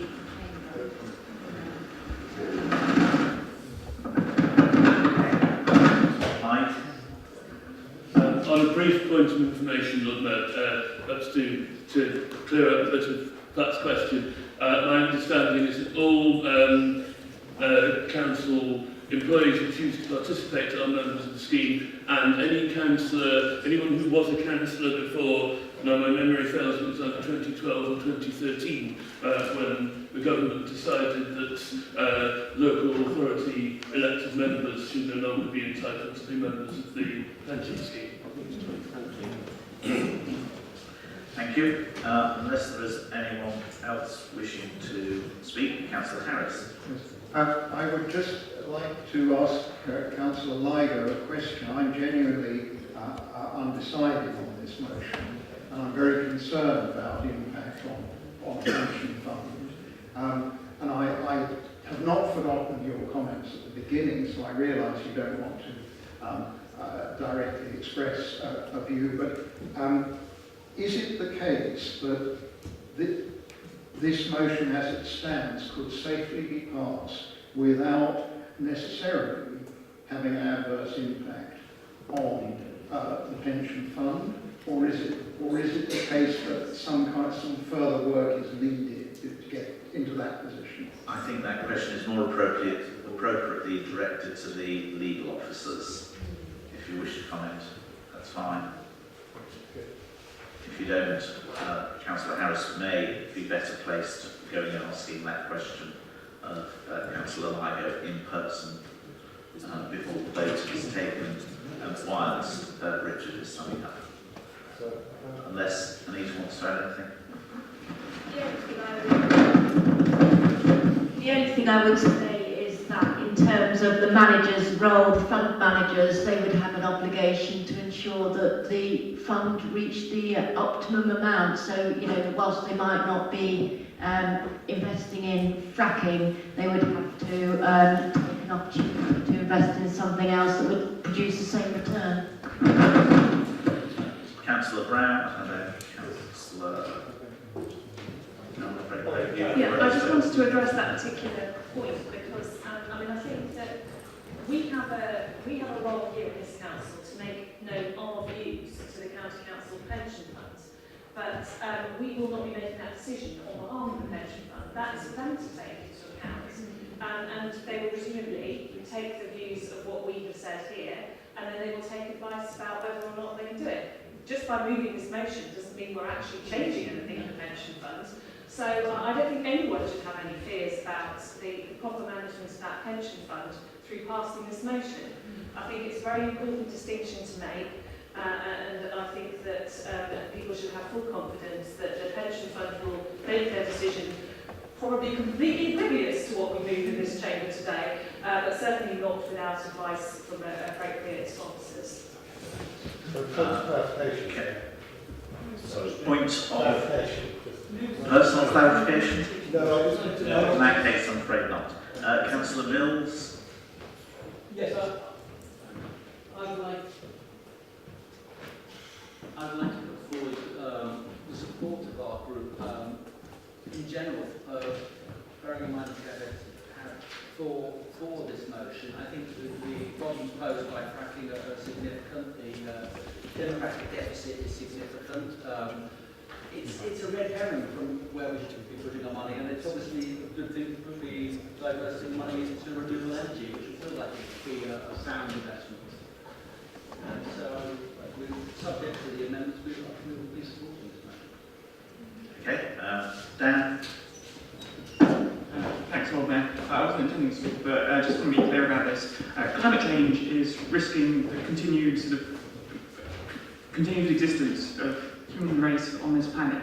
And the first to be threatened by that is the most oppressed, the most poor, the most disadvantaged. I think we should be really clear, really unambiguous, that if we can help divest from fossil fuels and from fracking in particular, we absolutely should help in that effort.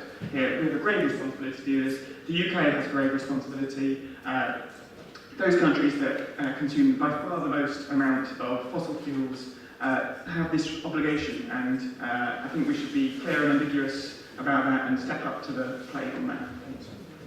Okay, we now move to Richard to sum up.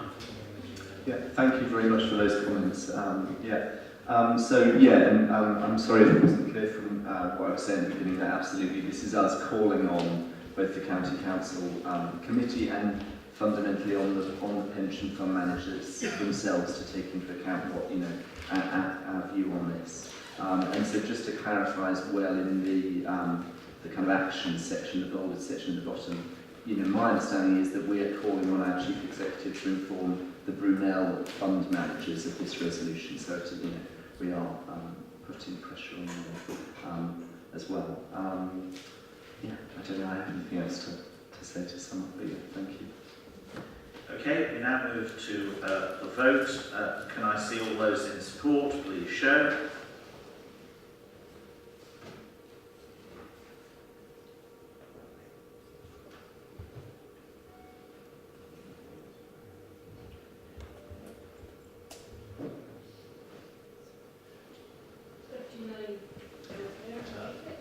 Those against?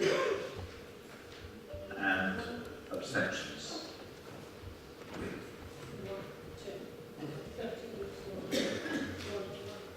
Lovely, thank you. We will now break for Lusaka, I believe. We will return at 7:05.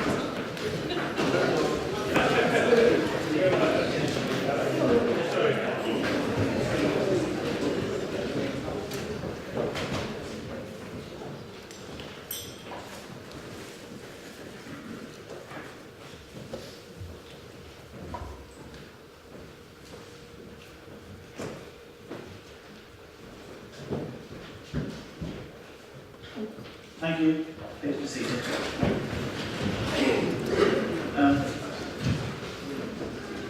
I think as a kindness to our officers, I would like to take item 7 first, and that is the City Exec Board report on page 33, the main agenda. Councillor Turner, I believe you would like to speak to this. Thanks very much, Lord Mayor. I will do very briefly. But first, apologies for being late. And with that, I missed declarations of interest. But if it could please be recorded that I didn't participate in the debate on motion A and won't be participating in the debate on motion E. Because there is a potential interest in relation to secondment I'm undertaking with my work, so I don't take part in those debates on motions. This is the regular quarterly integrated report, integrated with performance and finances. The reason it comes to council rather than just TV is if there are any financial implications, and tonight there are two for us really to consider. One is around social housing acquisitions, which will be funded by retained right to buy receipts. Seems to be an element of useful and sensible thing for us to be doing to increase our housing stock. The other is around an increased capital budget for the housing computer system. I think this was quite extensively discussed in CEB and in Scrutiny as well. It's always regrettable when capital budgets need to be extended. In this case, when officers went out into the marketplace to understand exactly what was available, it was clear that the council would benefit from purchasing more now in order to improve our processes down the track. Then some money can be funded from reserves. It does require this additional expenditure, which is covered here. If I perhaps make just one sort of broader comment, you'll see there's a slight adverse variance on our general fund. It's about £100,000. It mentions our net budget in the report of £22 million. In fact, I think it would be fairer to compare this to our gross budget of around £80 million. We, of course, we do have other sources of income that are included in our net budget. And I think that testifies to quite a tight financial set of circumstances at the moment. A couple of drivers of that mentioned in the budget report. One is around car park income, which in some sites is lower than anticipated, and we'll need in the run-up to our main budget this year to do some rebalancing there and just make sure that we're entirely realistic and as accurate as we can be in our forecast car park income. Fortunately, the other is around business rates, where we performed slightly better than expected. Happy to take any questions on the whole of the report or Mayor, let's take a decision tonight for simply the recommendations to Council on financial decisions. Thank you. Any questions to Councillor Turner? Officers, in that case, I'm seeing none. We are asked to approve these two items. Can I see those in favour, please show.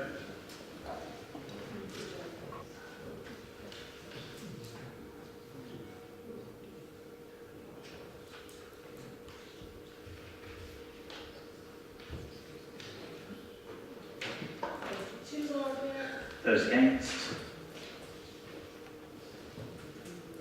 And abstentions? 1, 2, 6, 7, 8. Abstentions. Thank you. We now move on to public addresses. On page 32 of the council briefing note.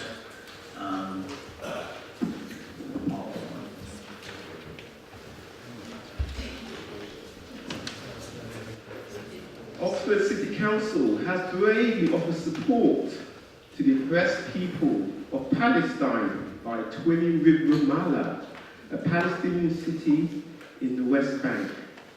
This is to be celebrated, especially as Ramallah is 12 miles from the birthplace of Hamid Tamisi, a 17-year-old Semitic Palestinian girl who was imprisoned for 8 months for slapping an Israeli soldier who shot her 15-year-old cousin in the head.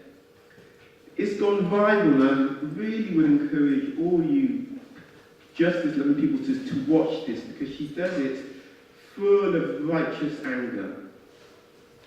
However, Oxford City Council has also adopted the IRHA's definition of anti-Semitism, which effectively outlaws criticism of the Jewish-only State of Israel and British Jewry.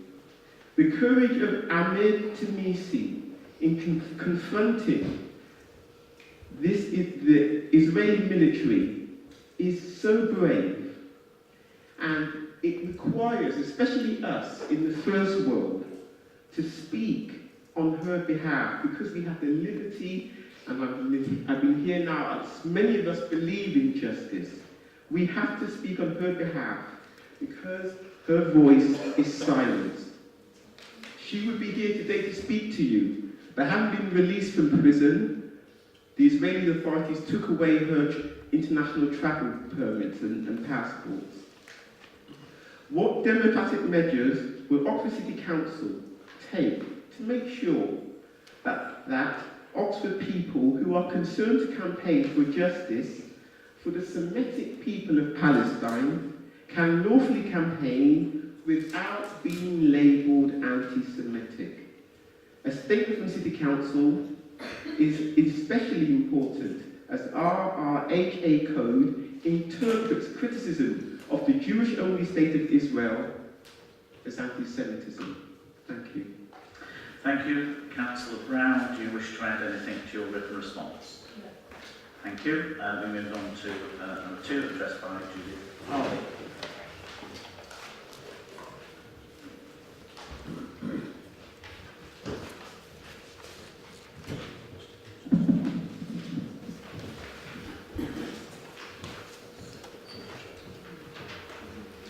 Lord Mayor, councillors, just over a year ago, the City Council granted itself planning permission to temporarily extend, for up to 5 years, the City Council's Marsh Road depot, and to reconfigure and extend the adjoining Cowley Marsh Park car park.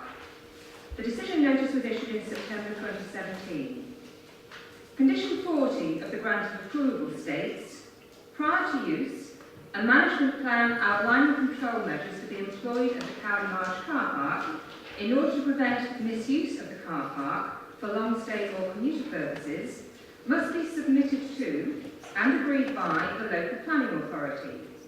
The measures outlined in the plan must subsequently be implemented upon occupation.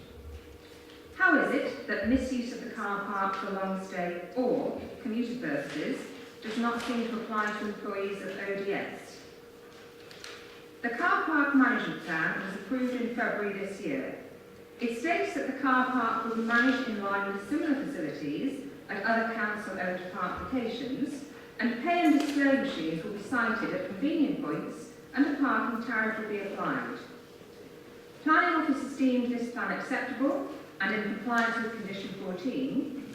However, it is now October. The extended car park and depot have been occupied for several months, yet there are still no car park pay and display machines.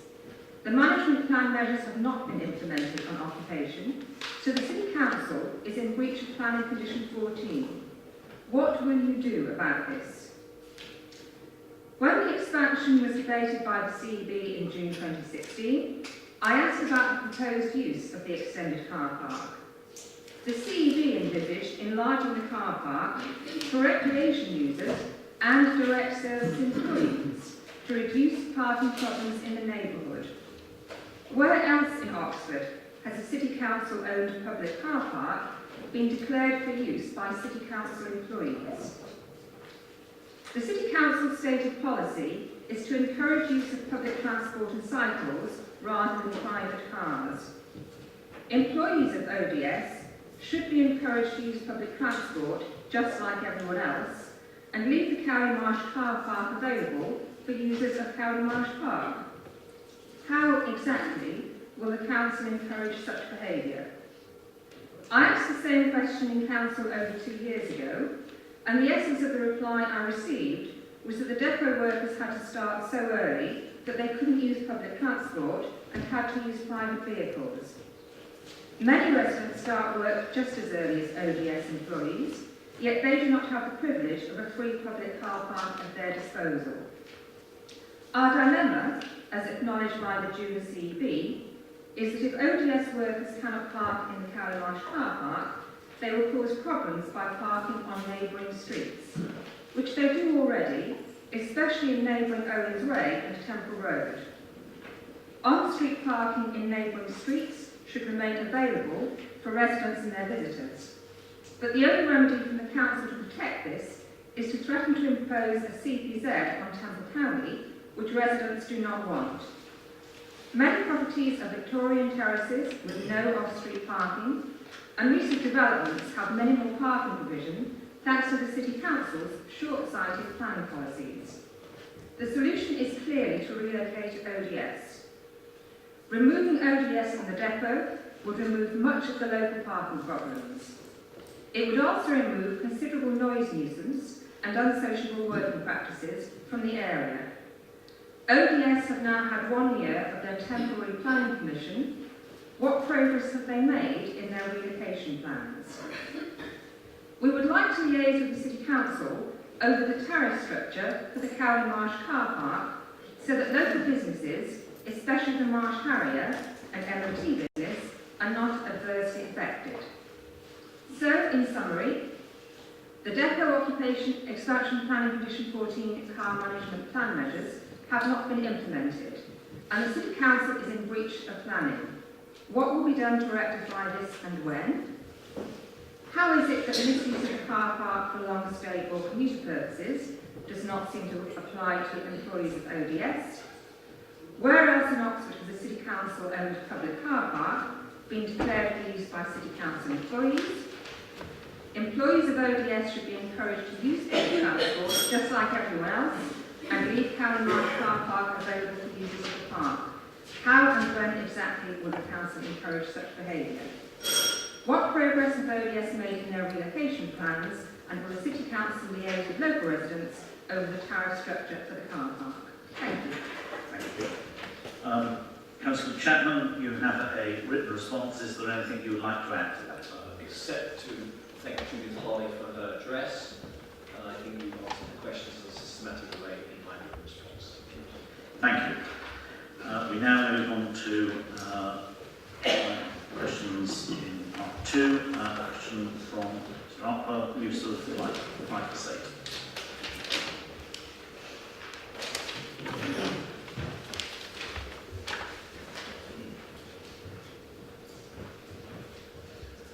The former Oxford City Board member for a cleaner, greener Oxford, Councillor Tanner, supported the City Council's use of the weed killer Roundup, stating that the Council's position could be amended if the link between Roundup and cancer is better established. Councillor Tanner was replying to a Green councillor who had asked who had questioned the safety of the Council Parks Department using Roundup for weed control in the city. It has been reported in The Guardian on the 10th of August this year that Mr. Dwayne Johnson has been awarded £298 million in damages after a jury in San Francisco Superior Court found that Monsanto had failed to warn customers of the risks posed by their weed killer. The California court accepted that Mr. Johnson, a former school groundskeeper's lymphoma cancer, was caused by his continual contact with glyphosate, the main ingredient of Roundup, and the chemical that in 2015 the World Health Organization stated probably carcinogenic to humans, Guardian 16th of May 2016. Clearly, it is time for Oxford City Council to put the safety of its employees and the residents of Oxford first and reform its use of glyphosate, this clearly dangerous weed killer. What will Oxford City Council now ban the use of all Monsanto manufactured weed killers because of the clear danger which glyphosate causes to humans and also to bees? It's most important. Thank you. Thank you. Councillor Chapman, would you like to add anything to your written response? I would, Lord Mayor, please, because whilst my response is very much about the detailing of the way in which the City Council contractors use this chemical to fight weeds, in Art Well's address, he uses phrase like, the link between the Roundup and cancer is better established, and can we ban it because there is a clear danger? And he cites a WHO report which was quoted in The Guardian from 2015. I think we need to bear in mind there have been subsequent studies of this. There have been studies in 2016 and 2017, neither of which found a link between cancer and this particular chemical use in weed killers. So when we see the thing in the round, the link is not established. It is not better established than when John Tanner answered the question in the first place. And there is definitely not a clear danger. And therefore, in the light of that, it is perfectly sensible to continue to use this product. It is licensed by the European Union, was a whole debate earlier this year by all the European Union countries to make sure it was licensed, and therefore in the light of that, I think we're acting in a sensible and proper manner. Thank you. We now move on to a question from Mr. Nigel Gibson.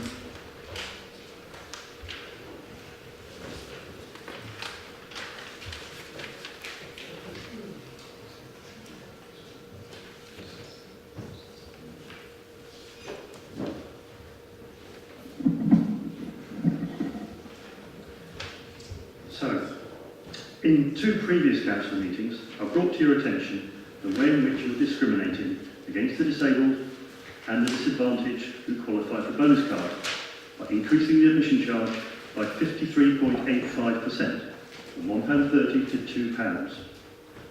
I am surprised that you've chosen to do nothing about this. Last time, Councillor Smith provided us with a list of all the benefits that bonus card holders may receive, as though that was some sort of explanation. The result is only that someone who qualifies for those benefits is now using central government money to subsidise your operator Fusion. I didn't think this is how it was supposed to work. You have continued for 6 months to charge a peak rate of £2 between 4 and 8 p.m. during weekdays. As Councillor Smith explained the last time, this is apparently to discourage the disabled and the disadvantaged bonus card qualifiers from taking their exercise at times when more worthy people deserve to be able to go. Not considering, of course, the fact that people who are disabled may actually not want to go after 8 o'clock. Worse, these charges continue to be made even after 8 o'clock, when they should be reduced by 50p.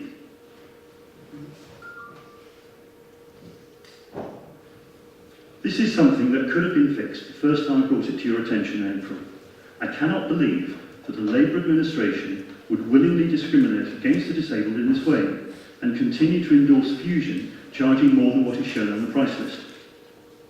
I understand that the Fusion computer system cannot be changed to accommodate this pricing profile, so you surely must question yourself as to who suggested it in the first place and why they thought they could get away with it.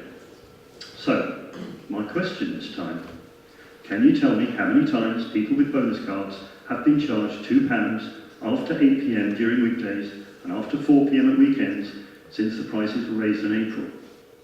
Now, what's really disappointing about the answer is that Councillor Smith has chosen not to answer this very simple question. Is this because you don't know but won't tell the public? Or don't know and aren't doing your job?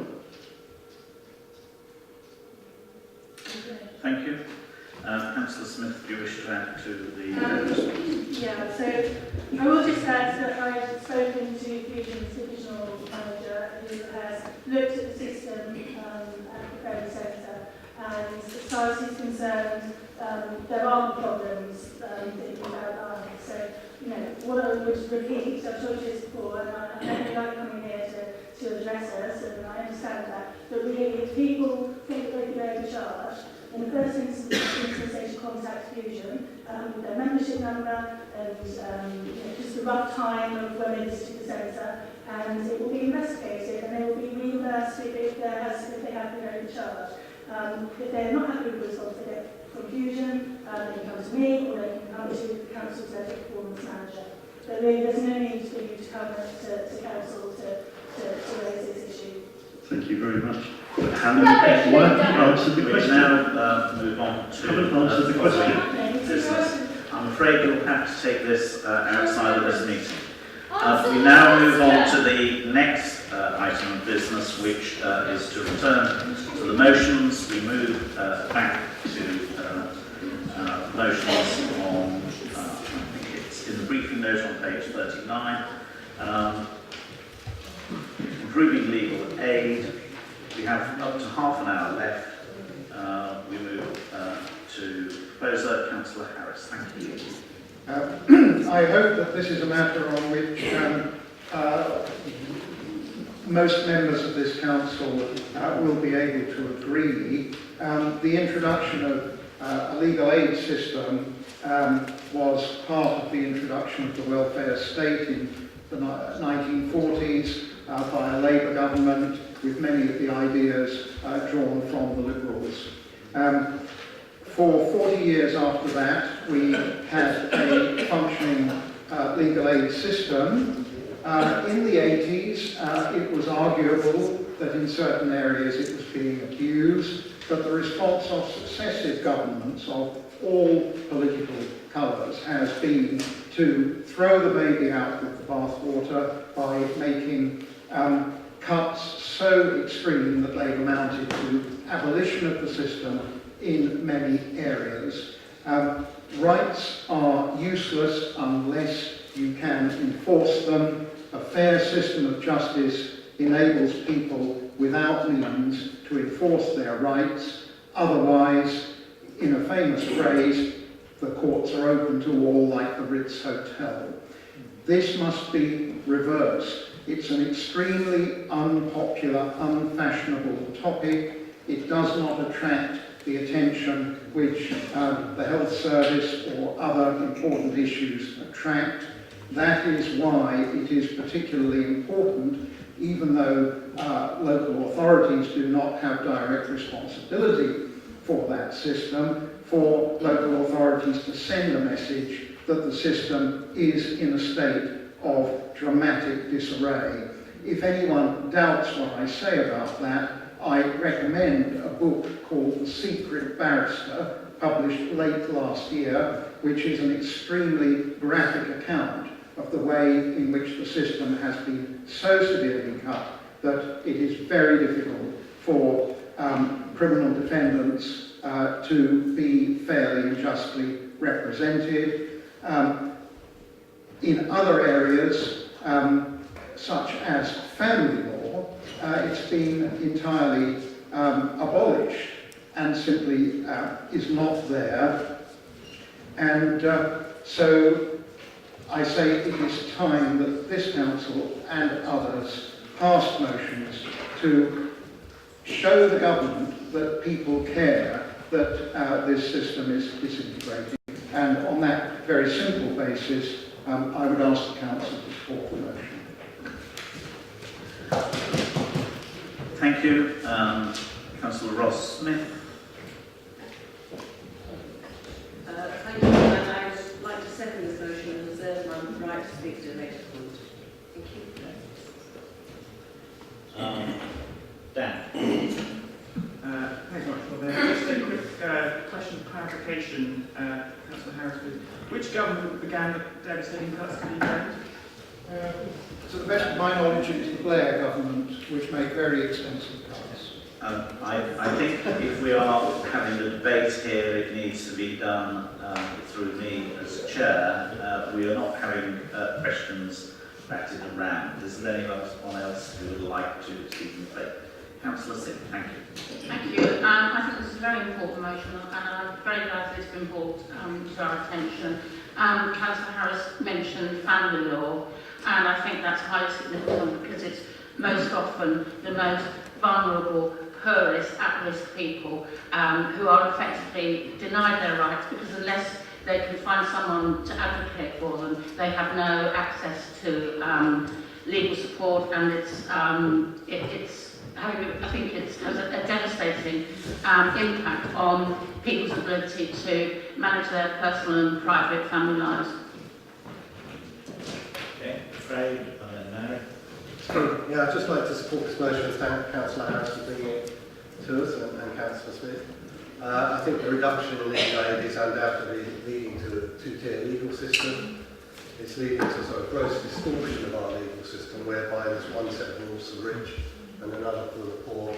I don't think we can honestly support a system such as that has such an imbalance and has so grossly unfair. So I very much support this motion. Thank you. Councillor Carlton. Thanks, Lord Mayor. Sorry, I left the room because I thought I might have a pecuniary interest. I've taken advice from Anita just because my husband's a barrister, but Anita seems to think that his area of law would probably not be covered by legal aid. But I thought I'd better just put that on record. I suspect she's right.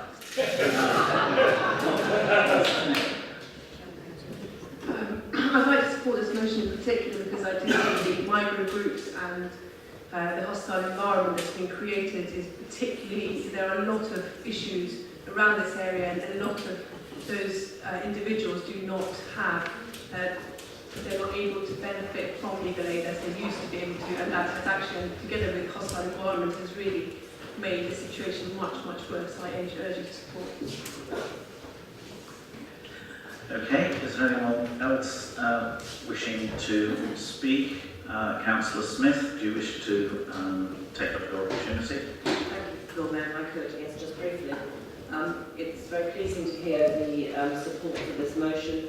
It is an extremely important thing that is happening and has devastated families that I've actually had casework with, where they have actually engaged lawyers and sisters to do their work at their court, to the point where in fact actually one family lost their family home and was only recently bailed out because they managed to move in with their parents. In fact, the whole family had to move in back to their parents' house. So it's very, very important that we send a very strong message to government that enough is enough with legal aid. We've had cuts over the years. These need to stop, and we need to have a proper system in place so that all can have justice. Thank you. Alex. Well, completely support the motion. There were some suggestions about funding things. Well, I'll take the opportunity of the internet to just check that. There's an increase that year up to 2010 and it started decreasing thereafter. So I think probably the assertion made when you shouldn't be certain was probably not correct according to the figures. But nonetheless, an excellent motion which I should be happy to support. Okay, Councillor Harris, you have the opportunity to sum up. Well, first to deal with Councillor Hollingsworth's point, although the budget overall increased, legal aid was removed from some areas of law by the Blair government, particularly personal injury. So I stand by what I said, and I'm grateful for the support that's been expressed from different quarters of the chambers. I hope that passing this motion will send a significant message. I hope other local authorities will follow suit, and it will actually help to raise the profile of the problem and get the government to recognise it. So that's all I wish to say in response. Thank you. Thank you. We now move to the vote. Can I see all those in favour? Please show.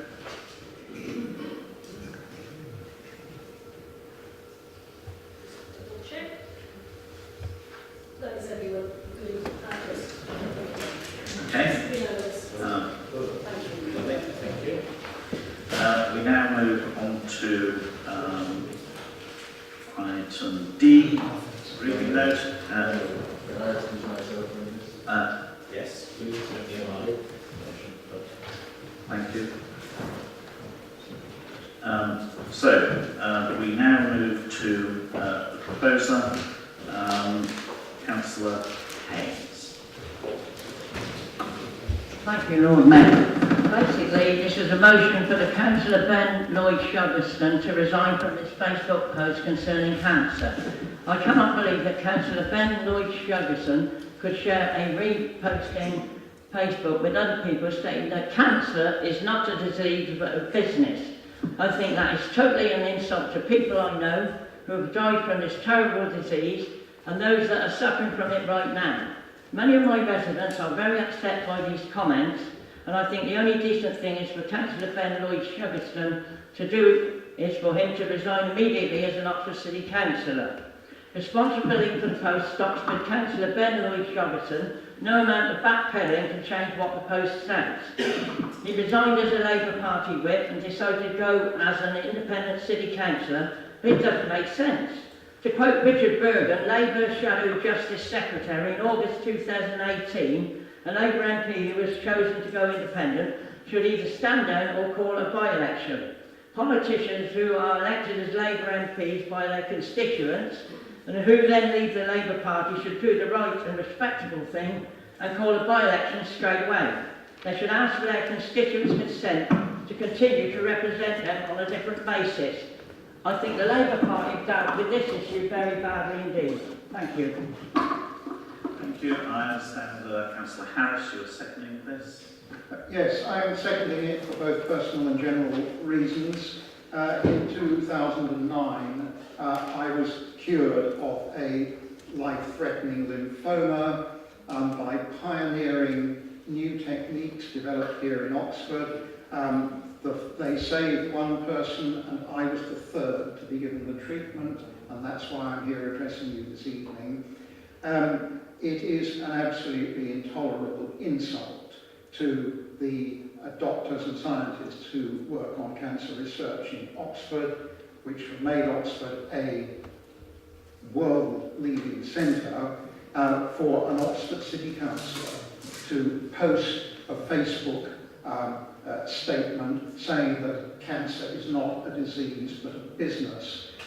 We should remember that most cancer research is funded by charitable donations from the public, which fund bodies like the Cancer Research Campaign, and that applies also to cancer care charities like the Marie Curie nurses. I heard Councillor Sholfison's apology. It does not explain what at its lowest must be absolutely crass irresponsibility in putting that post there in the first place. I'm aware that the Standards Committee has exonerated him from breaching the Code of Conduct because he was not acting on council business. I don't necessarily query that conclusion, although I would query whether the council's Code of Conduct is too narrow, because we all, as councillors, have a reputation which extends to our personal lives as well as what we do as councillors. If I go to Reading and behave in a disgraceful way in the street, that affects my reputation as an Oxford councillor. And so it's a moral issue. Someone who's made statements of that kind should not continue to represent this city. And I hope that there will be no one voting against this motion, because voting against this motion is really trivialising an exceptionally serious and highly unusual matter. I should say every single person I've spoken to about this in any context has reacted with stunned disbelief. Anita. There's a couple of points that I just need to correct in terms of what Councillor Harris has said, in terms of it being factually correct. The decision was taken by myself as the monitoring officer, which I reported to the Standards Committee, and the reason that the Standards Committee couldn't consider it was it didn't fall within the Code of Conduct, so they didn't exonerate. That's not correct. And in terms of the position, it's not a question of widening the Code of Conduct. The point that it falls down on is the fact that at the time that the posts were made, the councillor in question was not acting within his official capacity as a councillor, and therefore under the Livingstone case and the cases that have been decided subsequently, the law is that the Code of Conduct does not apply in those circumstances, and therefore there is no sanction that this council, whether through its Standards Committee or the council, can enforce. Councillor Brown.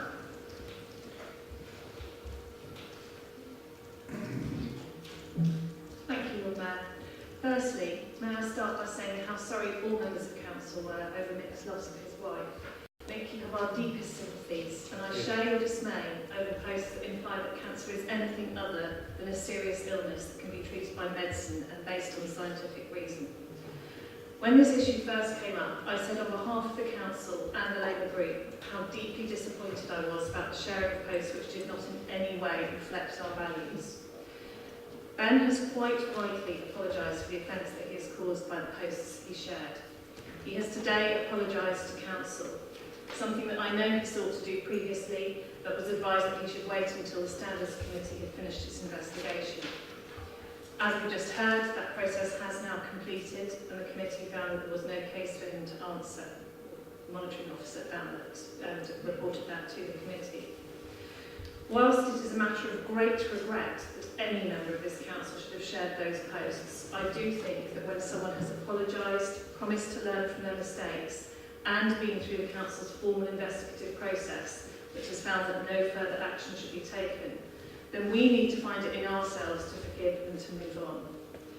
I know that the Standards Committee also recommended that this council should provide training for members on the use of social media, and I intend to discuss this with our committee services and legal team to ensure that this is delivered. Mick, I do understand your anger over this issue, but I will not be supporting your motion today. I hope we can all recognise that Ben has apologised and deeply regrets his actions and the offence that he has caused. I urge Council to accept the apology and to vote against this motion. Thank you. Craig. Thank you. I have every sympathy with this motion. I found the posts made by Councillor Lloyd Shogbason offensive, misleading, objectionable, and truly horrible. I couldn't believe how anyone could make those posts. As a result, I referred Councillor Lloyd Shogbason to the Standards Committee. At the time, I wasn't aware that he referred himself. I did so after coming to the personal conclusion that he should resign, and I made that very clear at the time. But more importantly, it's not just about this, it's about following our processes. We have a constitution, we have a Standards Committee that's designed exactly for this type of eventuality. We're not a kangaroo court, we have rules, and we need to stick by them. As one of the complainants, I was heavily involved in the report. I was consulted by the independent expert on the report. I was shown a draft of the report, which I was asked to comment on, which I did, and I saw feedback on it, and so I had access to that in advance. I have serious reservations about the report, and I made that very clear to the independent expert. I don't agree with all its conclusions. Yes, it would be wrong for me to, having called for that, to sort of ignore its conclusions. But yes, I can't support this motion for those reasons, so I will be abstaining. Okay, unless there's anyone else who wishes to speak, now calls to Councillor Haynes to sum up. Yes, all I'll simply say is, so to summarise, I believe Councillor Ben Shogbason should resign. If he chooses not to, then a by-election should be called immediately as recommended by the Labour Shadow Justice Secretary. Thank you. Can I see all those in favour, please show.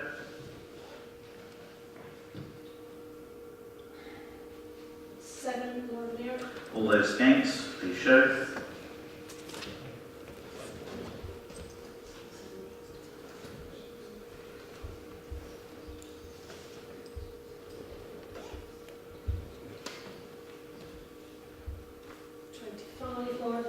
Abstentions?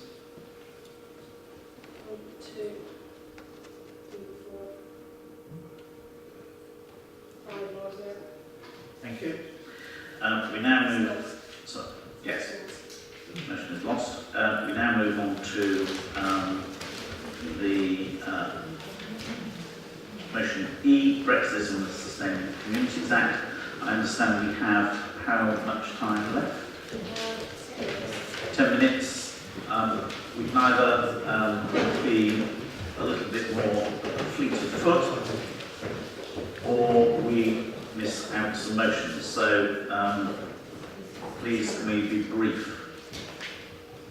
I'll be very brief, Lord Mayor. I'll propose a motion. The Sustainable Communities Act, at the end of August 2018, legal Plymouth City Council decided to vote the Act, or at least the spirit of it, to make a proposal asking the government to release all departmental information and analysis pertaining to the impact on Plymouth's communities and businesses of the UK's withdrawal from the EU.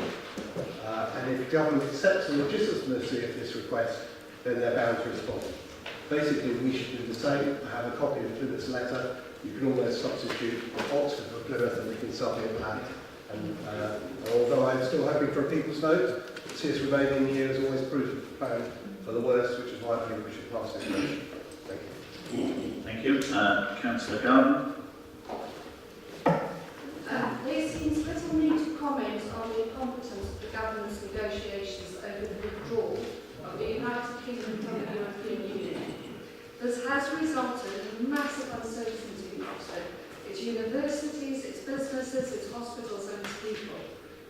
especially those born in the EU 27 nations. The citizens of Oxford will have every expectation that this council considers how Brexit will impact on the city. I acknowledge that work has already been carried out in anticipating some of these risks, as per the Head of Finance's report on the 26th of June. However, like everyone else, we are operating in a sea of uncertainty. The government has assured Parliament that there have been proper studies on the impact that Brexit may have, and that it has considered various scenarios. It is for this reason I also believe that Oxford City Council should emulate Plymouth City Council and request that the Secretary of State for Housing Communities and Local Government provide all the information and analysis pertaining to the impact upon Oxford from the UK's withdrawal from the European Union. I would therefore like to second this motion before by Councillor Simmons. Thank you. Thank you. Councillor Susan Brown. Yeah, thank you, Lord Mayor. I just wanted to support this motion. I think that there's probably wide support within the Chamber for it, and I just wanted to indicate that. I think that we've discussed already earlier today the impact that Brexit is likely to have on our city. It would be good to see what analysis the government has done of that. I suspect not nearly enough, but they may have done some, and anything that we can get from them at the moment, which would deliver some degree of certainty to people trying to plan the future of their businesses, their livelihoods, and their futures, I think would be very welcome indeed to people of Oxford. Thank you. I see no other speakers. Councillor Simmons, are you happy for us to go straight to the vote? Yes, just one sentence. I'd just like to thank everyone for their support. And we know these studies do exist because BBC and Sky leaked part of them earlier this year. Thank you. Can I see all those in favour? Please show.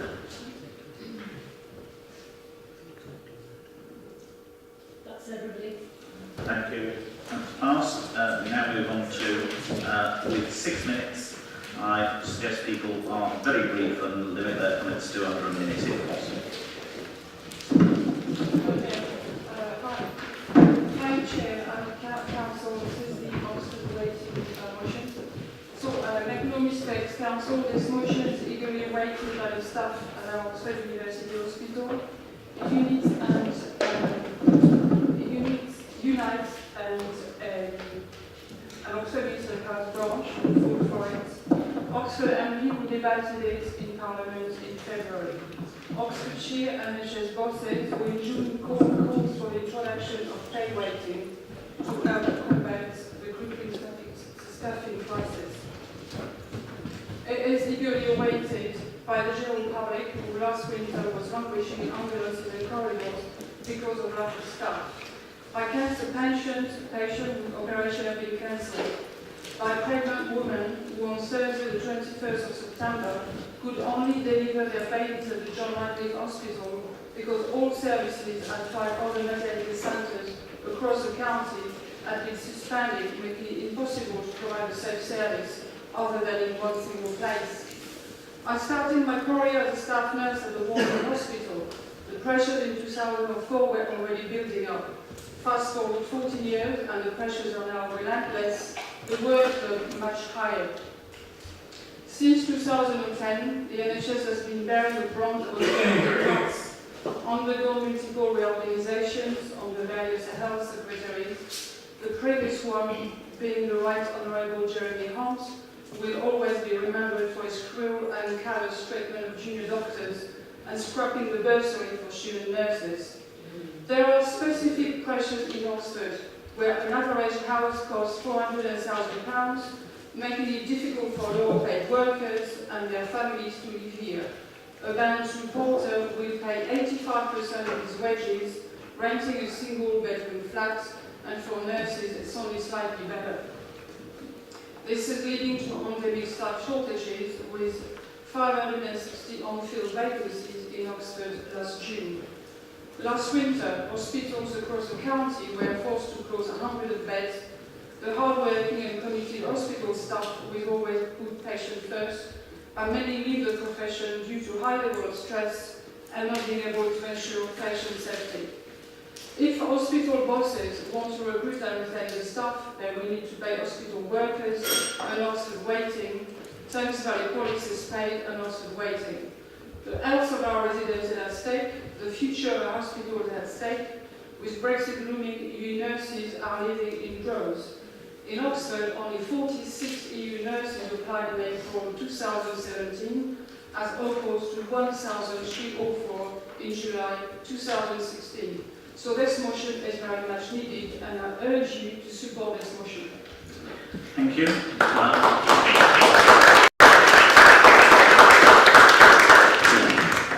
Shyster, do you wish to second this? Yes, I do, yes. Please, briefly, Yes. and move to a vote. Hopefully after. So NHS staff are the backbone of our services here in Oxfordshire and across the UK. There's been a local crisis in recruitment and retention, which is ongoing. This staffing shortage is at the heart of the crisis we now face in our health systems. The crisis affects the care of our elderly, child and adolescent psychiatric services, our GP services, and when you dial 999. As we've already heard, Oxford is the most expensive place in the UK to buy a home and one of the most expensive in which to rent. NHS pay has frozen for 2 years from 2011 and increases have been capped at 1%. Since this means a pay cut of more than £3,200 for a nurse in the same role. So I urge us to support this motion. This is about the dignity and respect of NHS workers, and it also impacts our communities here in Oxford. Thank you. Thank you. We have 2 minutes left. Yes. Thank you. I will speak very fast. I would like to support this motion. I very recently retired from the NHS after 40 years of service as a nurse. I have tried to recruit into the health service in Oxford, and it's really difficult. I would also say that the NHS is not the only public sector that is having difficulty with recruiting.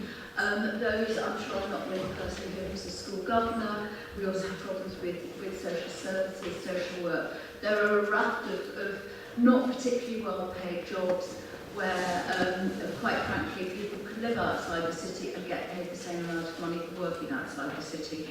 And so I will support this motion. I think it calls on other employees to recognise that this is an issue, and maybe that's a discussion for another time. Thank you very much. Thank you. I think we're now out of time, and so I propose that we take a vote on this. Can I see all those in favour, please show. That is everyone. Thank you. And on that basis, we close the meeting. Thank you.